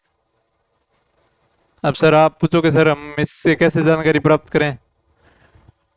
तो इससे आपकी खनन, अब खनन में क्या है कि सबसे बड़ी अपने खान है जो अफ्रीका में है, सबसे गहरी खाने हैं। वो अफ्रीका में किसकी है, सोने की खाने हैं। अफ्रीका में सोने की खाने हैं, जहाँ से सोना निकलता है। वो कितनी है, वो भी 3 से 4 किलोमीटर तक ही है। अब 3 से 4 किलोमीटर तक वहां गए तो वहां तक की जानकारी प्राप्त हुई अपने को। तो अब पृथ्वी की कितनी है, 6370 किलोमीटर। सो पृथ्वी की गहराई 6370 किलोमीटर है, पृथ्वी की रेडियस, त्रिज्या कितनी है, 6370 किलोमीटर। तो अब सर के 6370 किलोमीटर में 3 4 किलोमीटर से तो क्या ही पता चलेगा आगे कैसे ही है। तो ये अब प्रत्यक्ष इतना ही अपने, प्रत्येक जानकारी अपने को इतनी ही है। इसके अलावा आपने एक प्रवेदन किया है, कहाँ पे किया है, आर्कटिक महासागर के। कहाँ पर, आर्कटिक। पेन चेंज कर देता हूँ ताकि आपको भी आसानी हो समझने। प्रवेदन अपन ने कहाँ किया है, प्रवेदन किया है अपन ने आर्कटिक महासागर में।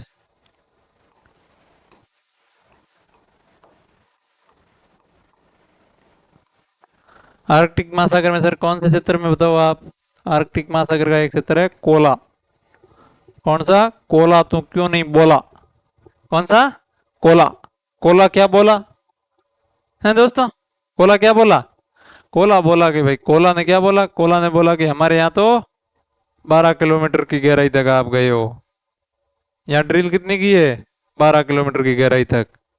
तो अब अपने को पहले तो 3 से 4 किलोमीटर की जानकारी प्राप्त थी, अब आपको 12 किलोमीटर की जानकारी प्राप्त हो गई। तो अब इससे क्या हो गया, ये तो इतनी बड़ी है भाई साहब, हैं, ये तो आपके इतनी बड़ी है, अब इसका तो 1% भी नहीं हुआ, 0.00% गहराई में गए, तो इससे तो क्या ही होना है। तो कम से कम इतनी जानकारी, 12 किलोमीटर तक की तो जानकारी प्राप्त हुई।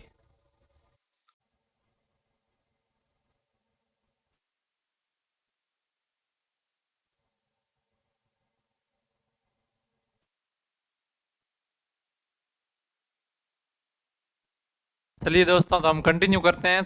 थोड़ा डिस्टर्बेंस हो गया था, लाइट कट गई थी, इसलिए आपसे क्षमा चाहते हैं। लाइट ही चली गई है इन मौके पे। अब चलते हैं अपन, कंटिन्यू करते हैं। आपको दिक्कत आई उसके लिए सॉरी। अब अपन बात कर रहे थे प्रत्यक्ष स्रोत के बारे में। अब डायरेक्ट सोर्स क्या है, वो कहाँ गया पेज। ठीक है, अपन देखते हैं प्रत्यक्ष स्रोत। अब आपको उसी के नीचे लिखना है। ठीक है, तो क्या है, ड्रिलिंग, खनन या, खनन या ड्रिलिंग, प्रवेदन,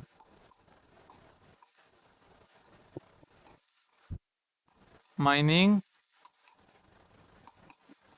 एंड ड्रिलिंग।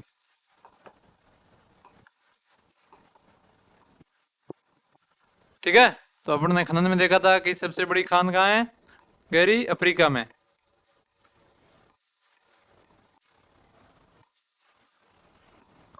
अफ्रीका में कहाँ पे है, तो अफ्रीका में सोने की खाने हैं।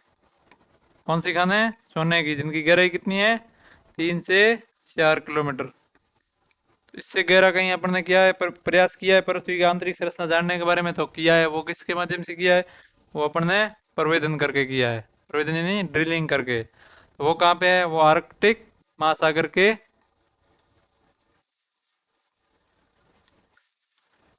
आर्कटिक महासागर के कोला क्षेत्र में।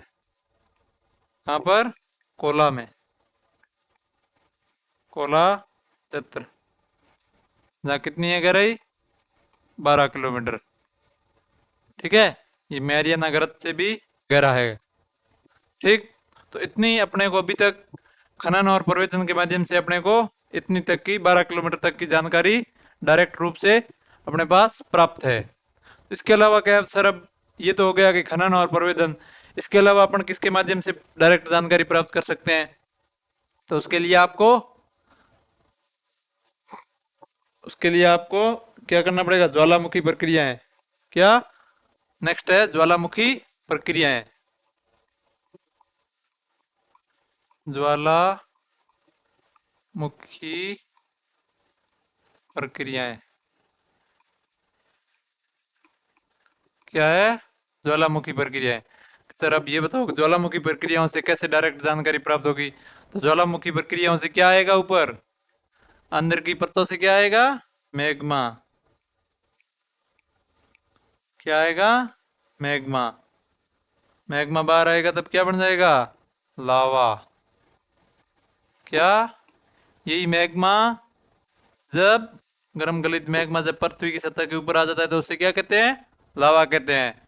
लावा और मैग्मा में क्या डिफरेंस? लावा, मैग्मा मतलब पृथ्वी के अंदर की परतों में, लावा मतलब पृथ्वी की सतह पर। तो अब मैग्मा से कैसे जानकारी प्राप्त करेंगे? तो भाई जो ऊपर आया है मैग्मा लावा, वो लावा बना है, वो कितनी गहराई से आया है? और उस गहराई से आया है, कितनी गहराई से है? और उस गहराई से अपन जितनी गहराई से आया उस गहराई से अपन ये आईडी लगेंगे, हाँ अच्छा पृथ्वी की इतनी गहराई पर ऐसी चट्टानें पाई जाती है। तो इस प्रकार अपन क्या करेंगे? गहराई के आंतरिक परतों का पता लगा लेंगे। ठीक है ना? तो अब ये तो हो गए प्रत्यक्ष स्रोत। अब अपन क्या किसकी बात करेंगे? अप्रत्यक्ष स्रोतों की।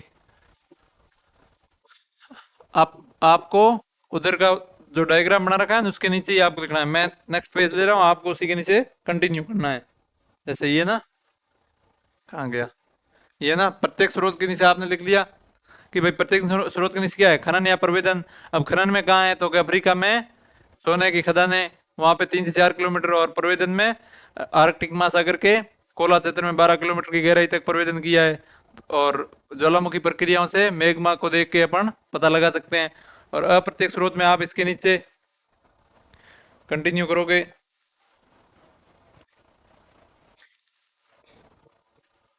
ज्वालामुखी प्रक्रिया हो गई।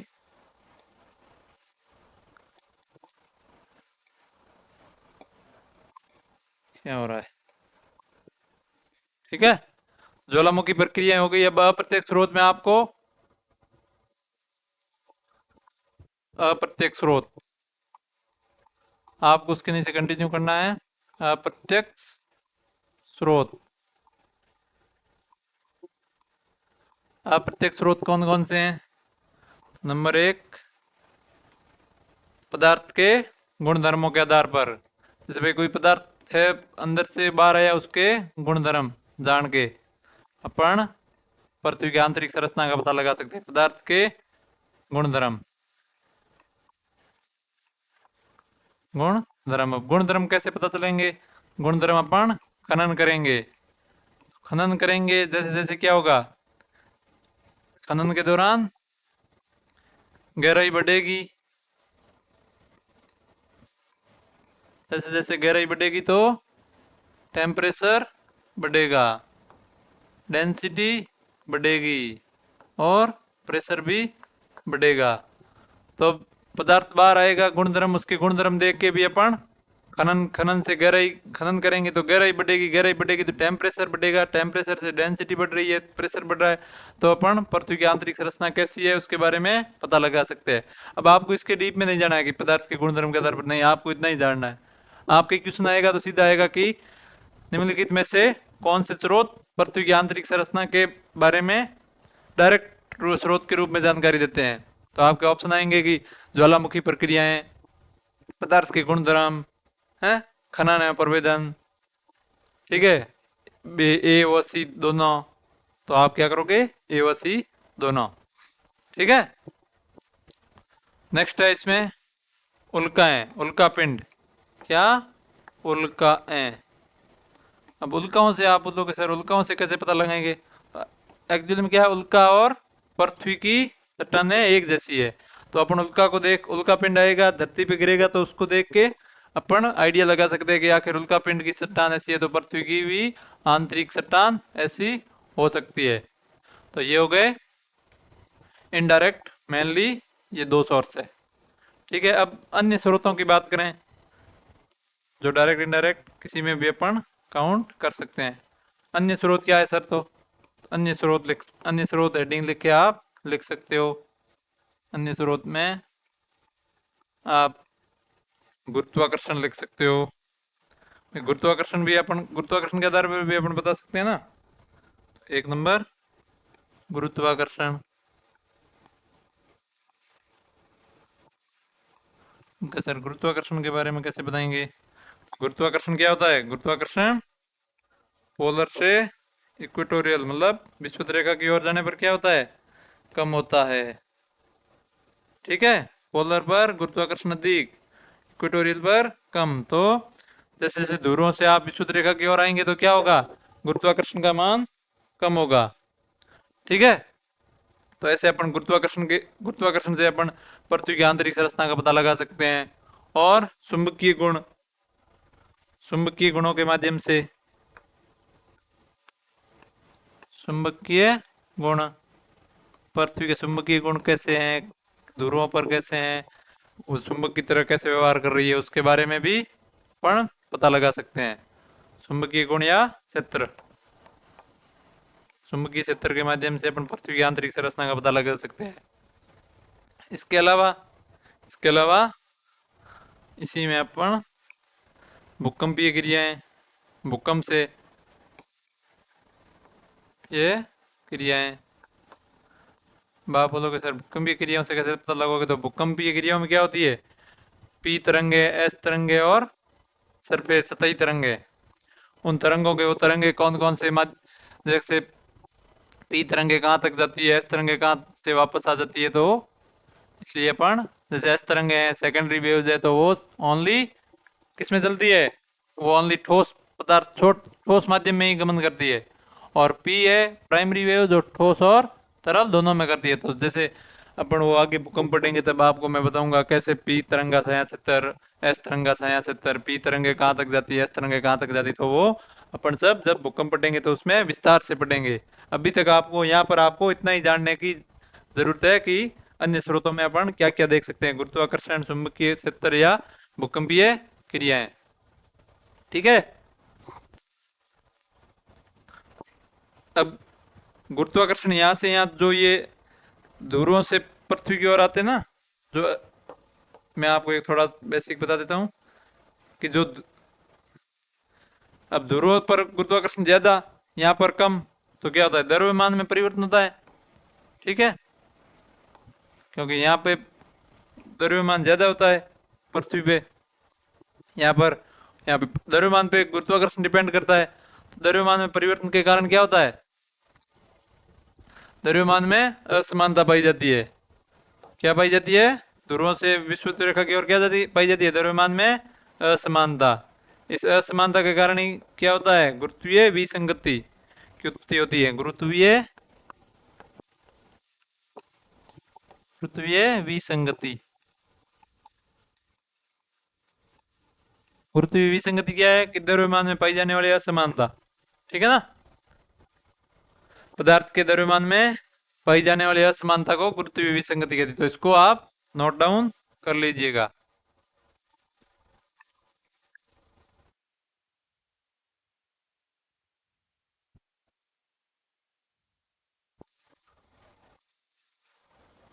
जल्दी कीजिए।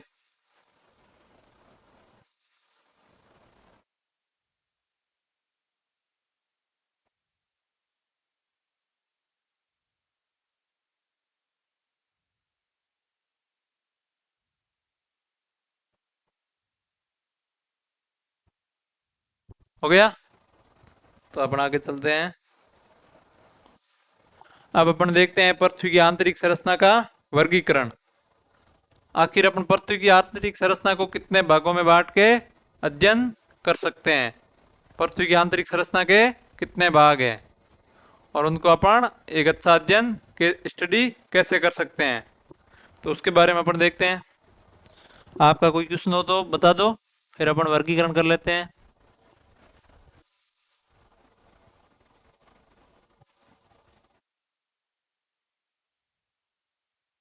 अब अपन वर्गीकरण देखते हैं किसका, पृथ्वी की आंतरिक संरचना का। क्या है वर्गीकरण? सबसे पहले अपन ने जानकारी के स्रोत देख लिए। अब अपन देखेंगे पृथ्वी की आंतरिक संरचना का क्लासिफिकेशन, वर्गीकरण। ठीक है।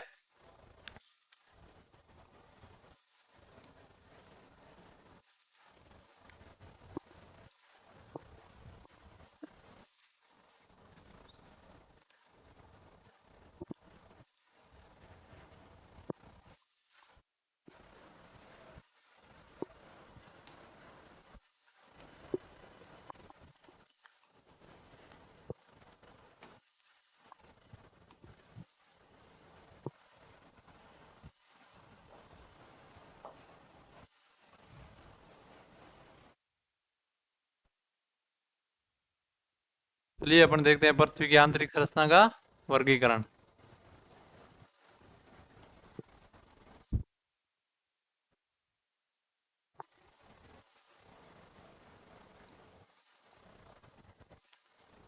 तो अपन अब पृथ्वी की आंतरिक संरचना का वर्गीकरण तीन आधारों पे कर सकते हैं। कितने बेसिस पे? थ्री बेसिस पे। तो अब बोलोगे सर कौन कौन से थ्री बेसिस, वो भी बता दीजिएगा। पहले पहले है सामान्य वर्गीकरण, जो अपन जनरली पढ़ते हैं, सामान्य वर्गीकरण, जनरल क्लासिफिकेशन। दूसरा है आपके रासायनिक वर्गीकरण। कौन सा? रासायनिक वर्गीकरण, वर्गीकरण। फिर नेक्स्ट है कौन सा? मैकेनिकल वर्गीकरण।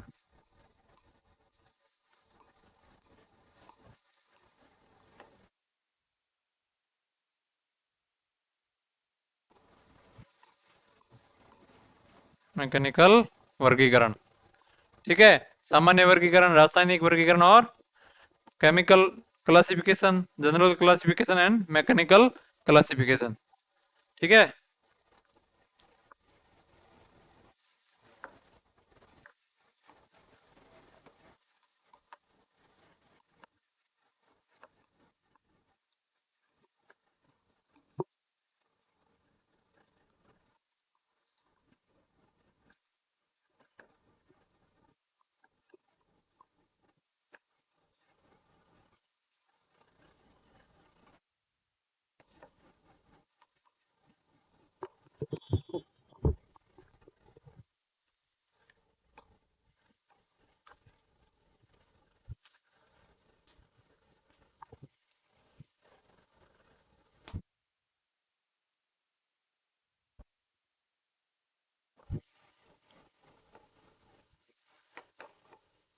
Mechanical classification.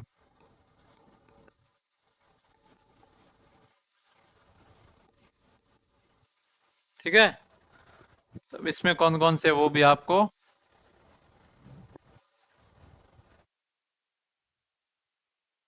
देखने हैं। ठीक है ना। तो सर का ये बताओ अब, सामान्य वर्गीकरण में क्या क्या कौन कौन से परतें हैं आंतरिक संरचना की? सामान्य में आपको सबसे पहले भूपर्पट्टी। कौन सी? भूपर्पट्टी। भूपर्पट्टी क्या होती है, ये कहाँ पाई जाती है, हैं, कि क्या गुणधर्म है, वो भी अपन विस्तार से देखेंगे। पहले अपन ऐसे आप नोट डाउन कर लो, पूरी टेबल बना लो। भूपर्पट्टी यानी क्रस्ट। क्या? क्रस्ट। नेक्स्ट है परवार, प्रावार यानी मेंटल। ठीक है।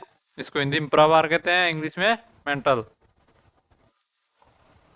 नेक्स्ट है कोर। कोर या क्रोड, नहीं कोर। ठीक है, तो ये हो गया सामान्य वर्गीकरण। सामान्य वर्गीकरण क्या है? क्रस्ट, मेरे साथ साथ एक बार बोलोगे। सामान्य वर्गीकरण में क्या क्या है? ऊपर पट्टी यानी क्रस्ट, प्रावार यानी मेंटल, क्रोड यानी कोर। तो ये क्या है? General classification. ठीक है ना? तो अब आपको याद हो गया होगा और आप साथ साथ में इसको नोट डाउन कर लो। फिर अपन देखते हैं रासायनिक वर्गीकरण। रासायनिक वर्गीकरण में क्या क्या है? सियाल, सीमा और निफे।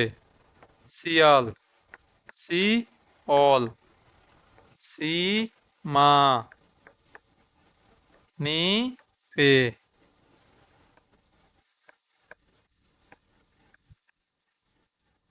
नीफे, सियाल, सीमा, नीफे। ठीक है, ये क्या है? रासायनिक वर्गीकरण है भूपर्पटीय आंतरिक संरचना का। ये जनरल क्लासिफिकेशन है। और अब तो बताओ सर, ये तो दोनों हम पढ़ते ही हैं। सियाल, सीमा, निफे, भूपर्पटीय, प्रवार, कोड, कोर। और तो इसमें आप क्या बताओगे? तो इसमें भी आप देख लो अभी क्या लिखना है। इसमें आपके स्थल मंडल, स्थल मंडल, फिर है दुर्बलता मंडल, मंडल। फिर नेक्स्ट है आपके स्थल मंडल, दुर्बलता मंडल और मध्य मंडल, मध्य मंडल और बेरी मंडल, बेरी मंडल।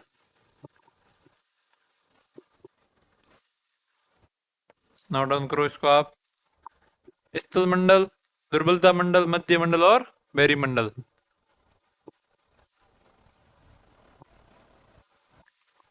इसको कहते हैं लिथोस्फेयर, लिथोस्फेयर।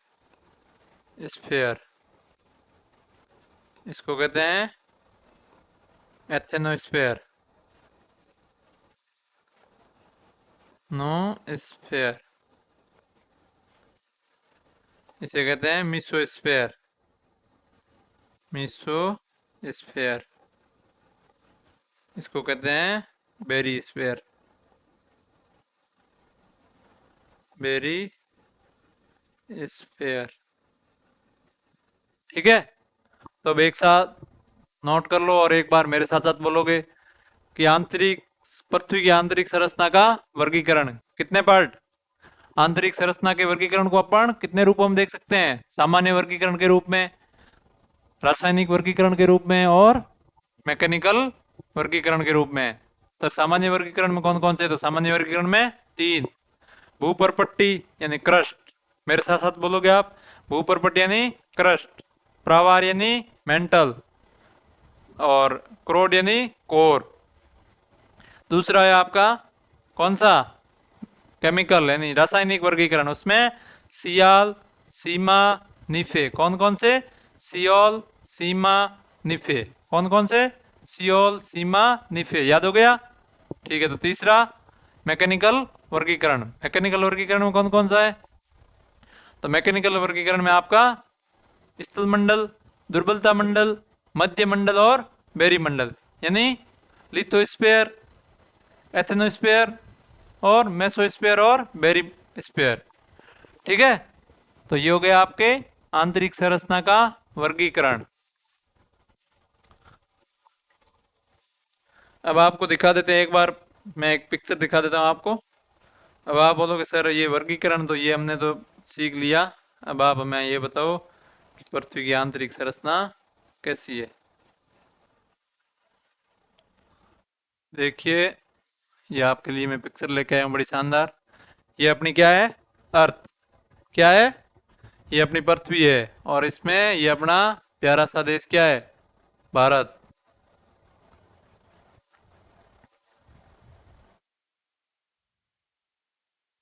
ये भारत है अपना। ये एक आपको क्या दिख रही है? पृथ्वी, जो अभी आपको 2D में दिख रही है। और इसकी अब आंतरिक संरचना देखेंगे तो ये ऐसी लगेगी।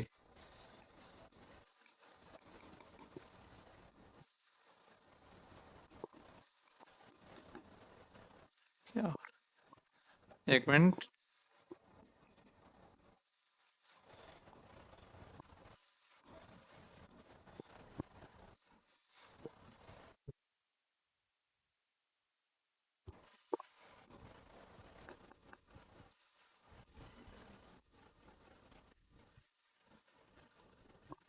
ये देखो, ये है आपकी पृथ्वी की आंतरिक संरचना। ये देखिए सॉलिड इनर कोर,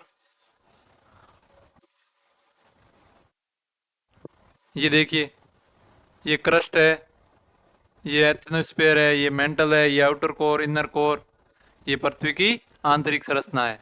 और ये इसके ऊपर आपके क्रस्ट के ऊपर क्या है, ओशियनिक क्रस्ट और कॉन्टिनेंटल क्रस्ट। इसके बारे में भी अपन डिटेल में समझेंगे, ठीक है।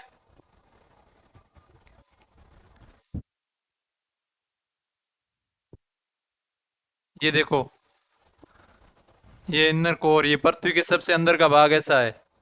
उसके ऊपर आउटर कोर, ये कोर के दो भाग है, इनर कोर और आउटर कोर। और ये मेंटल के भी दो भाग, लोअर मेंटल और अपर मेंटल। और ये एथेनोस्फीयर आ जाता है, ये लिथोस्फीयर आ जाता है, ये कॉन्टिनेंटल क्रस्ट आ जाता है, ये ओशियनिक क्रस्ट आ जाता है। देखो कितने रंग बिरंगे शानदार शानदार दिख रहे हैं आपको। फिर नेक्स्ट, ये तो आपने देख लिया होगा, ये भी देख लिया। ये देखो, ये कोर, मेंटल, क्रस्ट, ठीक है। ये एथेनोस्फेयर, ये अपन ने मैकेनिकल डिवीजन देखा ना, उसमें एथेनोस्फेयर, मेसोस्फेयर और लिथोस्फेयर और बेरीस्फेयर। वो बेरीस्फेयर इसमें दिखा, बेरीस्फेयर, यहाँ ये बेरीस्फेयर है। क्या है, बेरी स्फेयर, ठीक है। तो ये देखो 100 किलोमीटर तक, 0 से 100 किलोमीटर तक क्रस्ट है। उसके बाद मेंटल है 2900 किलोमीटर तक, और 2900 किलोमीटर से 6371 किलोमीटर तक क्या है, पृथ्वी का कोर। उसमें भी दो भाग है, आउटर कोर 5155, लगभग 5100 किलोमीटर तक। ये आपको 55 के चक्कर में नहीं पड़ना है, 5100 याद रख लेना। 2900 से 5100 तक और 5100 से 6370 तक, ठीक है ना। तो ये मेसोस्फेयर क्या है, सॉलिड है। और एथेनोस्फेयर क्या है, ये लिक्विड। ये क्या है, लिक्विड है आपका। और ये लिथोस्फेयर, तो आप जिस पे अपन रहते हैं, ये क्या है, सॉलिड मेंटल है। और ये मेंटल और क्रस्ट से मिलकर बनता है। और ये आउटर कोर क्या है, लिक्विड है। और इनर कोर सॉलिड। तो इनके सब के बारे में अपन एक एक करके कल से विस्तार से पढ़ेंगे, ठीक है ना। तो आपने देख लिया कितना, देखो सुंदर सुंदर पृथ्वी ऊपर से लेके अंदर तक जाती है, तब कितने अपने रूप बदल दिए। पहले वो सॉलिड है, फिर वो लिक्विड है, फिर सॉलिड है, फिर लिक्विड, फिर सॉलिड, ठीक है ना। अब ये भी वही सेम है, ये थर्मोस्फेयर है, ठीक। ये लिथोस्फेयर है, ये मेंटल, कोर, लिक्विड। कोर क्या है, inner core solid, outer core liquid, ठीक है। ये देखो इसको ऐसे प्रेजेंट किया है, ये ऐसे पृथ्वी से काटा है, फिर इसको ऐसे प्रेजेंट किया है। ये 0 से 100 किलोमीटर वही सेम। फिर आगे ये अपन ने देख लिया, ये भी देख लिया। और ये भी वही, अलग अलग इसके डिवाइडेशन है। कॉन्टिनेंटल क्रस्ट, अब क्रस्ट के भी दो भाग होंगे, एक कॉन्टिनेंटल होगा और एक ओशिनिक क्रस्ट होगा। जो कॉन्टिनेंटल क्रस्ट होगा वो सियाल से बना होगा, और ओशिनिक क्रस्ट होगा वो सीमा से बना होगा। अभी मैंने आपको रासायनिक डिवाइडेशन, वर्गीकरण, क्लासिफिकेशन बताया कि सियोल, सीमा और निफे। तो सियोल कहाँ होगा, सियोल होगा आपके कॉन्टिनेंटल क्रस्ट में। अब सियोल क्या है ये अपन विस्तार से देखेंगे, सीमा क्या है ये भी देखेंगे। ओशिनिक क्रस्ट, फिर अपर मोस्ट मेंटल, फिर पार्शियली, ओके, पार्शियली मेल्टन एथेनोस्फेयर, मतलब आंशिक रूप से पिघला हुआ दुर्बलता मंडल। फिर सॉलिड एथेनोस्फेयर क्या है, मतलब ठोस दुर्बलता मंडल। फिर mantle transition, lower mantle, outer molten core, molten core मतलब द्रवित बाह्य क्रोड, इनर सॉलिड कोर मतलब आंतरिक ठोस क्रोड। अब इनकी कितनी गहराई ये सब आपको ज्यादा याद रखने की जरूरत नहीं है, वो आपको पहले वाले में ये मोटा मोटा आपको याद रखना है। 0 से 100 किलोमीटर, फिर 100 से 2900, फिर 5100, फिर 6300, 6370। ठीक है ना। तो चलिए दोस्तों, ये आपने देख लिया पृथ्वी कैसे बनी है, पृथ्वी की आंतरिक संरचना कितनी शानदार सुंदर बनी हुई है, और इसको अपन वन बाई वन करके कल से विस्तार से पढ़ेंगे। ठीक है ना। तब तक के लिए अच्छे रहिए, मस्त रहिए, तंदुरुस्त रहिए, और अपने दोस्तों को भी बताइए कि सिद्धार्थ एडटेक के ऑनलाइन प्रोग्राम में ज्योग्राफी शानदार चल रहा है, किसी को सीखना है तो हमारे साथ जुड़ जाइए। और आप हमारे साथ इकोनॉमी भी पढ़ सकते हैं, जो प्रभात सर के द्वारा पढ़ाई जाएगी, वो हमारे साथ जुड़े हुए हैं। शानदार तरीके से आप अपने इकोनॉमी के कॉन्सेप्ट भी क्लियर कर सकते हैं। यदि इकोनॉमी और ज्योग्राफी ऐसी सब्जेक्ट है, यदि इसमें आपके कॉन्सेप्चुअल क्लियरिटी है तो आप इसके फैक्ट को तो आसानी से याद कर ही लोगे, और यदि इसमें आपके कॉन्सेप्ट क्लियर नहीं है तो आप फिर फैक्ट रटते ही रह जाओगे।